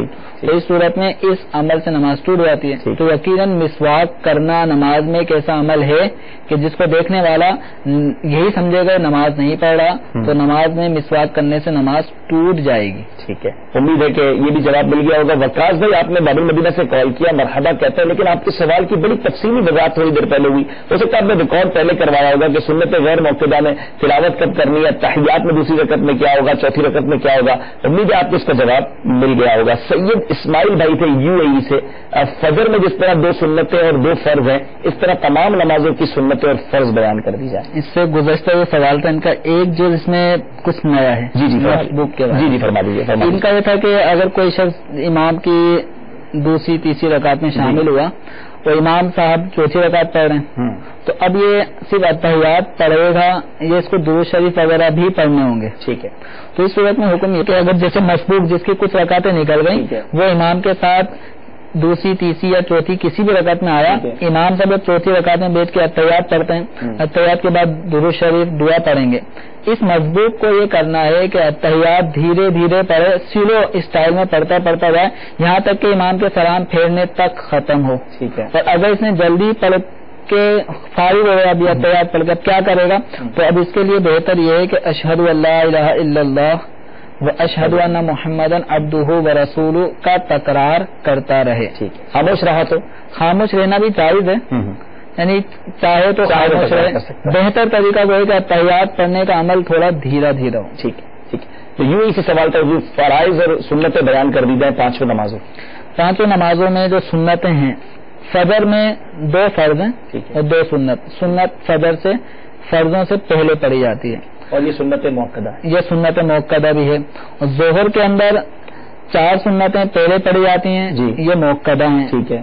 اور پھر 4 فرض، پھر 2 سنتیں پڑھی جاتی ہیں یہ بھی موقدہ ہیں. ٹھیک ہے. پھر اس کے بعد 2 نفل پڑھے جاتے ہیں. ٹھیک ہے. تو یوں ظہر کی نماز 12 رکعتوں پہ مشتمل، 4 سنت، 4 فرض، 2 سنت، 2 نفل. ٹھیک ہے. اور عصر کی نماز 8 رکعت میں مشتمل ہوتی ہے. 4 رکعت سنت پہلے پڑھی جاتی ہیں، وہ غیر موقدہ ہیں. ٹھیک ہے. پھر اس کے بعد 4 فرض پڑھے جاتے ہیں. مغرب کی نماز 7 رکعتوں پہ مشتمل ہے. 3 رکعت فرض، اس کے بعد 2 رکعت سنت موقدہ ہیں یہ، اس کے بعد 2 رکعت نفل، یہ 7 ہو گئی. اور عشاء کی نماز یہ 17 رکعتوں پر مشتمل ہوتی ہے. 4 رکعت سنت اس میں پہلے پڑھی جاتی ہے، وہ سنت غیر موقدہ. پھر 4 فرض، پھر اس کے بعد 2 سنت، پھر 2 نفل، پھر 3 وتر، پھر 2 نفل. تو اس طرح کر کے یہ 17 رکعت ہیں. اور جمعے کی بھی میں جواب میں مزید ایڈیشن کر دیتا ہوں کہ جمعے میں 14 رکعتیں ہوتی ہیں. 4 رکعت سنت موقدہ پہلے، پھر 2 رکعت جمعے کے فرض، پھر 4 رکعت سنت موقدہ، پھر اس کے بعد 2 سنت یہ بھی قریب سنت موقدہ کے ہی ہے. اس کے بعد 2 رکعت نفل، وہ 14 رکعتیں ہوگی. تو 14 رکعتیں ماشاء اللہ. امید ہمارے یوں کے اسلامیہ کو جواب مل گیا ہوگا. اسکائپ پر بھی بہت سارے میسج آئے ہیں مکہ مکرمہ سے. الحمدللہ ایک اسلامیہ کا میسج ہے، آپ کے کیا حال ہے؟ الحمدللہ رب العالمین، آپ کو اللہ تعالیٰ ہمیشہ خوش رکھے، آمین. بہت شکریہ، آپ نے دعاؤں سے نوازا. میں مکہ مکرمہ سے ہوں. میرا سوال یہ ہے کہ نماز نہ پڑھنے سے صرف فرض پڑھ لینا بہتر ہے، اس کی وضاحت فرما دیجیے. ایک تو نماز ہی نہیں پڑھتا، کہتا چلو کم از کم فرض بھی پڑھ لو، سنتیں واجبات چھوڑ دے. تو یہ کیا اس کو ہم یہ کہیں گے وہ بہتر ہے؟ نہیں، ہم یہ تو نہیں کہیں گے کہ یعنی یہ ایسا آدمی چلو فرض ہی پڑھ لے، تو ہم اس کو ترغیب نہیں دلائیں گے. ہم اس کو پورا طریقہ بتائیں گے کہ آپ پہ یہ چیزیں فرض ہیں، یہ واجب ہیں، یہ سنت موقدہ ہیں، یہ غیر موقدہ ہیں، یہ نفل ہیں. آپ کو اختیارات غیر موقدہ نوافل میں تو ہیں، پڑھیں گے تو ٹھیک، نہیں پڑھیں گے تو کوئی گناہ نہیں ہے. لیکن سنت موقدہ کا تارک جو اس کی عادت بنا لے وہ گناہ گار ہوگا. اور اسی طرح وتر یہ بھی واجب ہے، جو اس کو چھوڑے گا وہ بھی گناہ گار ہوگا، اور جو فرض چھوڑے گا وہ بھی گناہ گار ہوگا. تو ہم کسی کو یہ نہیں کہیں گے بھائی تم فرض پڑھ لو، بھلے وتر نہ پڑھو، بھلے سنت موقدہ نہ پڑھو. ہم کون ہوتے ہیں جو اختیارات دینے والے کہ تم یہ نہ کرو وہ نہ کرو؟ جو شریعت نے جتنا اختیار مجھے دیا ہے اتنا ہی اس کو دیا ہے. ہم مزید اس کو اختیارات بڑھا نہیں سکتے. ٹھیک ہے، ہم اس کو پورا بتا دیں. اب وہ صرف فرض پڑتا ہے تو وہ اس کی مرضی ہے، لیکن اس کو بتایا پورا یہ نہ کہا چلو کم از کم فرض پڑھ لو، تو پھر وہ وتر وغیرہ سب چیزیں چھوڑ دے گا. اس طرح ہم نہیں کہہ سکتے. ماشاء اللہ اس پہ امیر رسولت نے ایک بار مدنی مذاکرے میں بڑا پیارا مدنی پھول دیا. نارملی کسی جگہ جاتے ہیں تو میوزک بج رہا ہوتا ہے، تو اب میوزک بج رہا ہے تو مذہبی ذہن والے تو کیا کہتے ہیں بھائی تھوڑی آواز کم کر دینا. اب بڑا پیاری توجہ دلا امیر علیہ سنت کہ اس کا مطلب آپ نے اس کو اجازت دی کہ میوزک بھلے بجاؤ، تھوڑی آواز کم کر دو. تو یہ تو گناہ پر اجازت دینا ہوا. آپ اسے کہیں میوزک بند کر دو، پیار سے کہیں. اب وہ آواز کم کر دے اب اس کی مرضی ہے، لیکن آپ کی طرف سے کوئی اجازت نہ ہونا کہ بھائی آپ میوزک تھوڑا سا کم کر دیں، اس کا مطلب آپ کم آواز میں چلاتے رہیں. تو یہ وہی بات آ گئی کہ ہم کیسے کہتے ہیں کہ بھائی آپ صرف فرض پڑھ لیں. تو توجہ ہونی چاہیے کہ ہماری طرف سے اس طرح کا کوئی جملہ نہ ہو. ہم پوری بات بتائیں اور اس کی فضیلت بتائیں. انشاءاللہ اللہ نے چاہا وہ پوری نماز پڑھنے والے بن جائیں گے. نماز تہجد کا وقت اور طریقہ بتا دیں حضور، یہ بھی ایک میسج آیا ہے. نماز تہجد عشاء کی نماز جو ادا کر لے فرض، تو اب اس کے بعد اگر وہ سو جاتا ہے، اب جب بھی اس کی آنکھ کھلے صبح صادق سے پہلے تو یہ تہجد کی نماز پڑھ سکتا ہے. ٹھیک ہے. اب یہ سونے کی کوئی لمٹ نہیں ہے کہ کتنے گھنٹے منٹ وہ سوئے گا تو تہجد پڑھے گا. اگر کوئی عشاء کے فرض پڑھنے کے بعد آدھے گھنٹے بھی نیند کر لیتا ہے، یا کوئی ایسا ہے جو بیٹھے بھی جس کو اونگ آ جاتی ہے عشاء کے فرض ادا کرنے کے بعد، کوئی بیٹھے بھی سو گیا، تو اس کے لیے تہجد کا وقت شروع ہو گیا. واہ. اور تہجد کا وقت ہر شخص کے اپنے اعتبار سے جب چاہے شروع کروا دے. ٹھیک ہے. عشاء پڑھ چکا ہو اور اس کے بعد کچھ دیر وہ سو لیا ہو کم از کم، تب وہ عشاء تھوڑی دیر کے لیے بھی اگر وہ اس کو لگ گئی، نیند آ گئی، تو اس کے لیے تہجد کا وقت شروع. اب جب وہ بیدار ہوا تو وہ جب چاہے تہجد کی نماز پڑھ سکتا ہے. اور تہجد کا وقت صبح صادق تک ہوتا ہے. جب فجر کا وقت شروع ہوتا ہے تو تہجد کا وقت ختم ہو جاتا ہے. تہجد میں کم از کم 2 رکعتیں ہیں اور زیادہ سے زیادہ 8 رکعتیں ہیں. تو 2 رکعتیں کر کے 8 رکعتیں ضرور پڑھے. تہجد بابرکت نماز ہے ماشاءاللہ, دعاؤں کی قبولیت کا وقت ہے, نفل نماز میں سب سے افضل ہے حضور. جی جی ماشاءاللہ ماشاءاللہ, تو ضرور پڑھنی چاہیے. اللہ تعالیٰ میں توفیق دے. جرمنی سے ایک میسج ہے, السلام علیکم. وعلیکم السلام. میں جرمنی سے سوال کر رہا ہوں, میرا ہوم میرے گھر کے قریب مسجد نہیں ہے, تو میں جماعت کا ثواب کیسے حاصل کر سکتا ہوں؟ عبد الرؤوف اتاری. کیا فرماتے ہو؟ گھر کے قریب مسجد نہیں ہے تو جماعت کا ثواب کیسے ملے گا؟ گھر کے قریب بالکل مسجد نہیں ہے, کیوں کئی کلومیٹر تک بعض اوقات ایسے علاقے ہوتے ہیں مسجد نہیں, مسجدیں نہیں ہوتی, تو اس میں یہ کر لیں کہ اپنے 2 مسلمان 3 مسلمان جتنے بھی ہوں, تو مسلمانوں کو چاہیے کہ یہ جماعت کا اہتمام ماشاءاللہ کوشش ایسی کریں کہ کسی جگہ کو مسجد کے لیے وہ مختص کر لیں, مسجد بنانے کی کوشش کریں. اگر مسجد بنانا ان کے حق میں ان کے لیے ممکن ہو تو مسجد بنائیں, تاکہ مسلمان بغیر جماعت کے نماز نہ پڑھیں. جماعت کے ساتھ نماز پڑھنا یہ شریعت کو مطلوب ہے. وَارْكَعُوا مَعَ الرَّاكِعِينَ, رکوع کرنے والوں کے ساتھ رکوع کرو. اس میں جماعت کی طرف بھی اشارہ ہے کہ جماعت کے ساتھ نماز پڑھیں. تو مسلمانوں کو چاہیے کہ اکیلے اکیلے نماز پڑھتے رہیں گے تو اس سے وہ ایک اجتماعیت جب ختم ہو جاتی ہے تو پھر شیطان حاوی ہو جاتا ہے. تو اس لیے ایک ٹائم مقرر ہو اور اوقات صلات وغیرہ کے اعتبار سے کب وقت شروع ہوتا ہے کب ختم ہوتا ہے. پھر مزید ہے کہ کوئی جامع شرائط کوئی نماز کی صلاحیت رکھتے ہوں, اہلیت رکھتے ہوں, ایسے اسلامی بھائی نماز کے لیے منتخب کریں, مقرر کریں. جماعت کے بغیر کوئی نماز نہ پڑھے, کوشش یہی ہو. البتہ وہ کوئی ایسا امامت کے لائق کوئی نہیں ملتا تو پھر اپنی تنہا نماز پڑھیں. قرآن ایسی کم از کم ہونی چاہیے کہ جماعت سے نماز اگر مجھے ملتی تو ضرور پڑھتا. تو انشاءاللہ امید ہے کہ اس قرآن پہ اللہ تبارک و تعالیٰ ان کو اجر و ثواب عطا فرمائے. یہاں ایک اور بات میرے پیارے اسلامی, جرمنی کے اسلامی بھائی نے واقعی دل کے تار چھیڑ دیے. یہ جرمنی میں ہے اور انہیں خیال ہے کہ میں مسجد نہیں ہے جماعت کا ثواب کیسے پاؤں, اور ہم مسجد کے قریب رہتے ہیں. پاکستان, ہندوستان, بنگلہ دیش کے لوگ سوچیں, واقعی یہ بڑی رحمت ہے. یقین کریں بیرون ملک جائیں آپ تو آپ کو پتہ چلے گا 25-25 کلومیٹر 30-30 کلومیٹر لوگ ٹریول کر کے نماز پڑھنے پہنچتے ہیں, اور ہمارے گھر کے برابر میں مؤذن سزا لگا رہا ہوتا ہے. ہمیں مسجد جانے کا ٹائم نہیں ہوتا. وہ جرمنی سے پوچھ رہے ہیں کہ میں مسجد نہیں ہے قریب, جماعت کا ثواب کیسے پاؤں, اور ہمارے گھر کے قریب مسجد ہے, آفس کے قریب مسجد ہے, جماعت ہو رہی ہے, مگر اب وقت نہیں ہے. یوکے والے بھی سوچیں, بہت مسجد ہیں یوکے کے اندر. جن ملکوں میں مسجد آپ کے گھر کے قریب مسجد ہے اور آپ کے آفس کے قریب مسجد ہے, جماعت آپ نہیں پڑھتے, اس بارے میں ضرور غور کیجیے گا. یہ واقعی ہمیں ایک میسج ہے, اس میسج کے اندر بہت میسج ہے. مجھے ایک واقعہ یاد آیا کہ ہمارے ایک دوست تھے, ان کے ماموں امریکہ سے آئے تھے. وہ بتاتے ہیں کہ ابھی ظہر پڑھ کے آتے اور ہر تھوڑی دیر بعد پوچھتے, بیٹا ابھی کیا ٹائم ہوا ہے, کیا ٹائم ہوا ہے, عصر کتنے بجے, اور ابھی عصر کی اذان میں آدھا گھنٹہ باقی ہوتا تو وضو کرنے لگ جاتا. کہتے ہیں ماموں ابھی تو اذان بھی نہیں ہوئی. کہہ رہے نہیں بس مجھے جانا ہے. 2-3 بار اسی طرح ہوا تو میں کہا ماموں اتنی جلدی کیوں کرتے ہیں؟ تو کہتے بیٹا تمہیں کیا پتا مسجد کیا ہوتی ہے, ہمارے تو کان ترستے ہیں اذانوں کے لیے. آپ کتنے خوش نصیب ہیں, آپ کے گھر کے برابر مسجد ہے, اذان سے پہلے مسجد میں پہنچ جاتے ہیں. اب آپ سوچیں, جس کے پاس نہیں ہے اسے قدر ہے, ہمارے پاس ہے, یہ بہت بڑی اللہ کی نعمت ہے. احادیث کرام میں یہ مفہوم ملتا ہے کہ زمین پر سب سے بہترین ٹکڑا جو ہے اللہ کی بارگاہ میں جو مقبول ہے وہ مسجد ہے. اگر آپ کے گھر کے قریب یہ ٹکڑا ہے, یہ مسجد, یہ بہترین جگہ موجود ہے, تو وقت گزاریے مسجد میں. سبحان اللہ, جدارت اسلامی والوں نے مسجدیں بنائی ہیں, وہاں تو ماشاءاللہ پھر درس و بیان, سلسلے, قافلے, کتنی ساری چیزیں ہوتی ہیں. تو مسجدوں میں جایا کریں. اور مدنی قافلے کے اندر کیا ہوتا ہے, ہم 3 دن مسجد میں تو ٹھہرتے ہیں, اللہ کے گھر میں ٹھہرتے ہیں. تو یہ نیت کیجیے اپنے آپ, یہ ایمان کے تقاضوں میں سے تقاضا ہے. روایتوں میں یہ بھی مفہوم ملتا ہے, کسی کو چیک کرنا اس کے ایمان کی جو مقدار ہے اور اس کا ایمان کتنا مضبوط ہے, تو دیکھ لو مسجد سے اس کا تعلق کیسا ہے. ہمارا تعلق ہے ایسا مسجد سے, ضرور غور کیجیے. اگر نہیں ہے تو مسجد سے تعلق ہونا چاہیے, مسجد سے محبت ہونی چاہیے. کالس کی طرف چلتے ہیں, دیکھتے کہاں سے اسلامی بھائی ہم سے کیا پوچھنا چاہتے ہیں. صلو علی الحبیب صلی اللہ تعالی علی محمد صلی اللہ علیہ وسلم. السلام علیکم ورحمۃ اللہ وبرکاتہ. وعلیکم السلام ورحمۃ اللہ وبرکاتہ. جی حضور, میرا نام محمد حسن اتاری ہے, سردار آباد سے رہتا ہوں. ماشاءاللہ آپ کا یہ سلسلہ بہت ہی پیارا ہے. بہت کچھ نماز کے متعلق جو میں ابھی اتنی بڑی عمر میں بھی آ کے کچھ ایسی چیزیں سیکھنے کو ملے جن کا ہمیں پتہ ہی نہیں تھا. تو حضور اسی سلسلے سے متعلق ایک تو یہ کہ اگر فجر کی نماز قضا ہو جائے, وہ سنتے بھی پڑھیں گے, وہ کوئی کہتے ہیں ظہر سے پہلے اگر آپ قضا پڑھیں گے تو سنتے پڑھیں گے, ظہر کے بعد پڑھیں گے تو نہیں پڑھیں گے.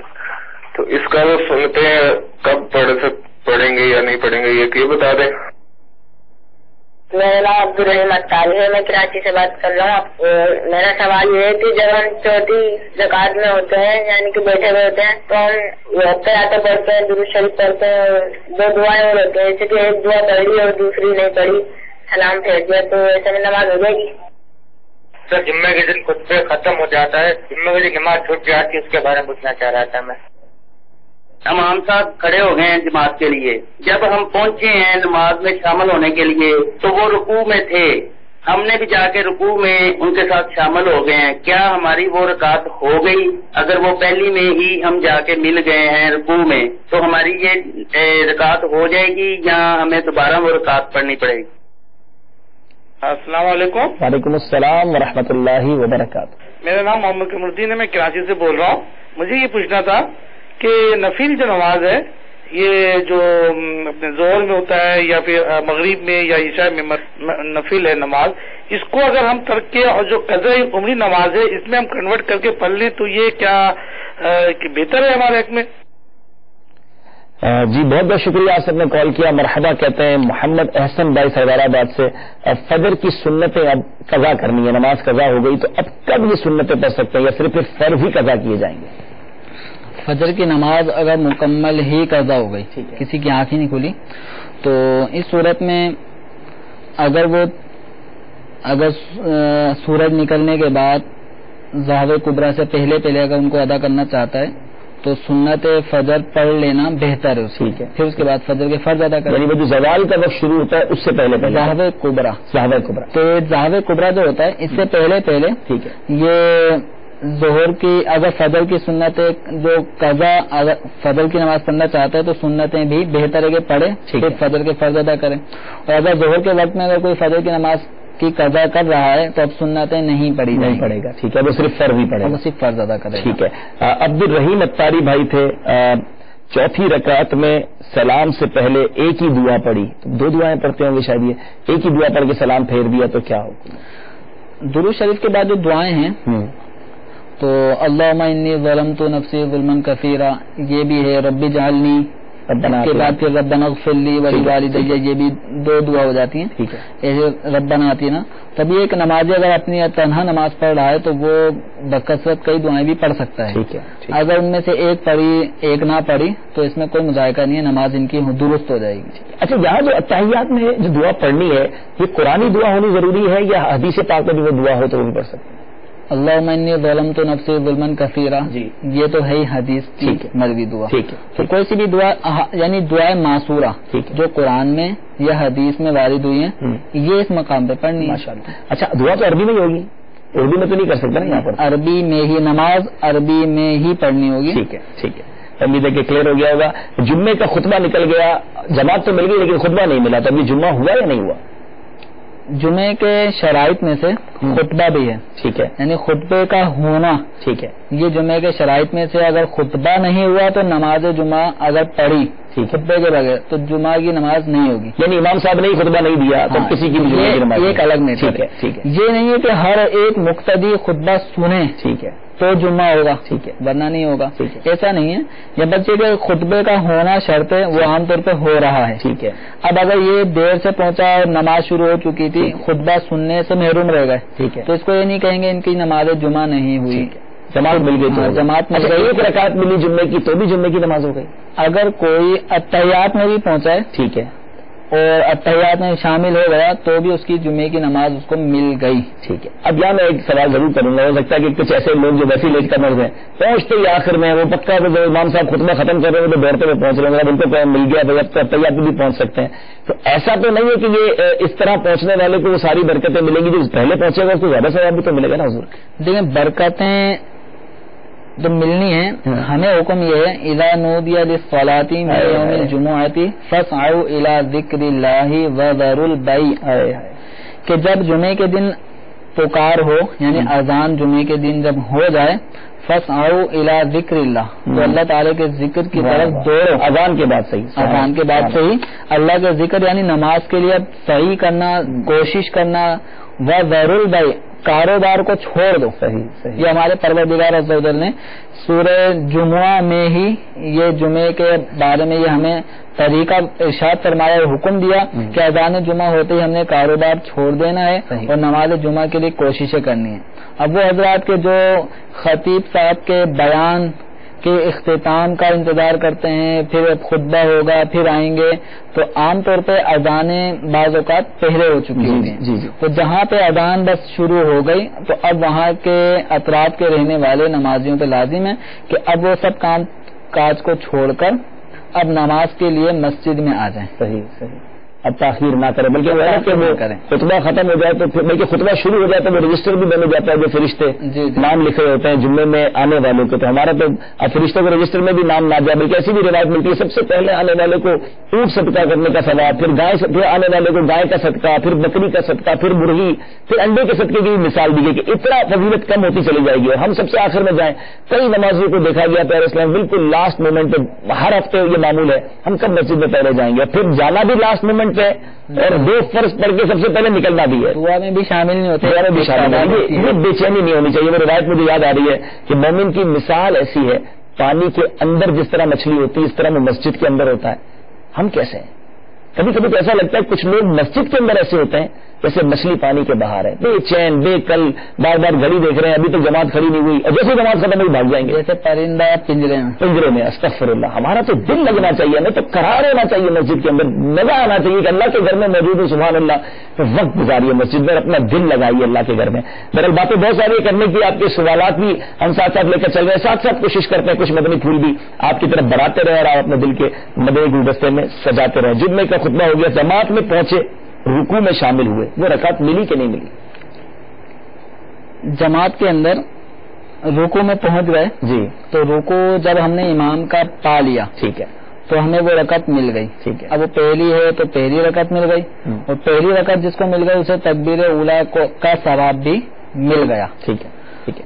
تو اب یہ کہ رکوع میں امام کو جب پا لیتے ہیں تو رکعت مل جاتی ہے. ٹھیک ہے.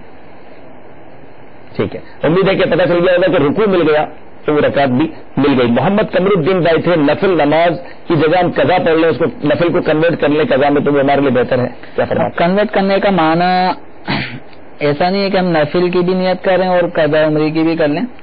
تو اس طرح یہ ہے کہ ہم نے نفل کی جگہ، یعنی ہم نے نفل نہیں پڑھنے، نفل کی جگہ ہم اپنی قضا عمری کی ادائیگی کریں. تو یہ عمل ان کا یقیناً قضا نماز کی نیت سے پڑھیں، نفل کی نیت سے نہ پڑھیں. ٹھیک ہے. انشاءاللہ اگلے سلسلے میں اور بھی بہت کچھ سیکھیں گے. مدنی چینل دیکھتے رہیے، گھر بیٹھے انشاءاللہ علم دین کے مدنی پھول حاصل ہوتے رہیں گے. اگلے ہفتے بھی اسی ٹاپک کو کنٹینیو رکھیں گے. ابھی تک ہمارے فرائض پورے نہیں ہوئے، ہم کوشش تو کر رہے تھے کہ آج فرائض لے لیں، لیکن مجھے یہ کافی پریشر دیا جا رہا تھا کہ کالز بھی لیتے رہتے. انشاءاللہ اسی ٹاپک کو لے کے چلیں گے. اللہ تعالیٰ سے دعا ہے مالک کریم شرعی احکام کے مطابق ہمیں زندگی گزارنے کی توفیق عطا فرمائے. اس سلسلے میں جو کچھ سیکھا اسے یاد رکھنے، اس پر عمل کرنے، اسے دوسروں تک پہنچانے کی توفیق عطا فرمائے. آمین بجاہ نبی الامین صلی اللہ تعالی علیہ وسلم.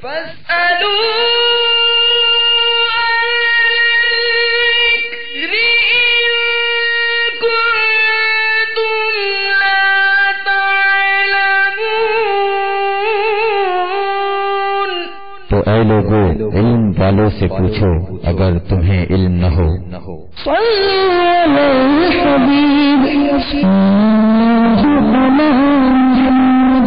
Please send us your views and ideas regarding the program which you have just viewed to the following email address: feedback@madanichannel.tv, or text to the following numbers: 030126127176 and 0312492139.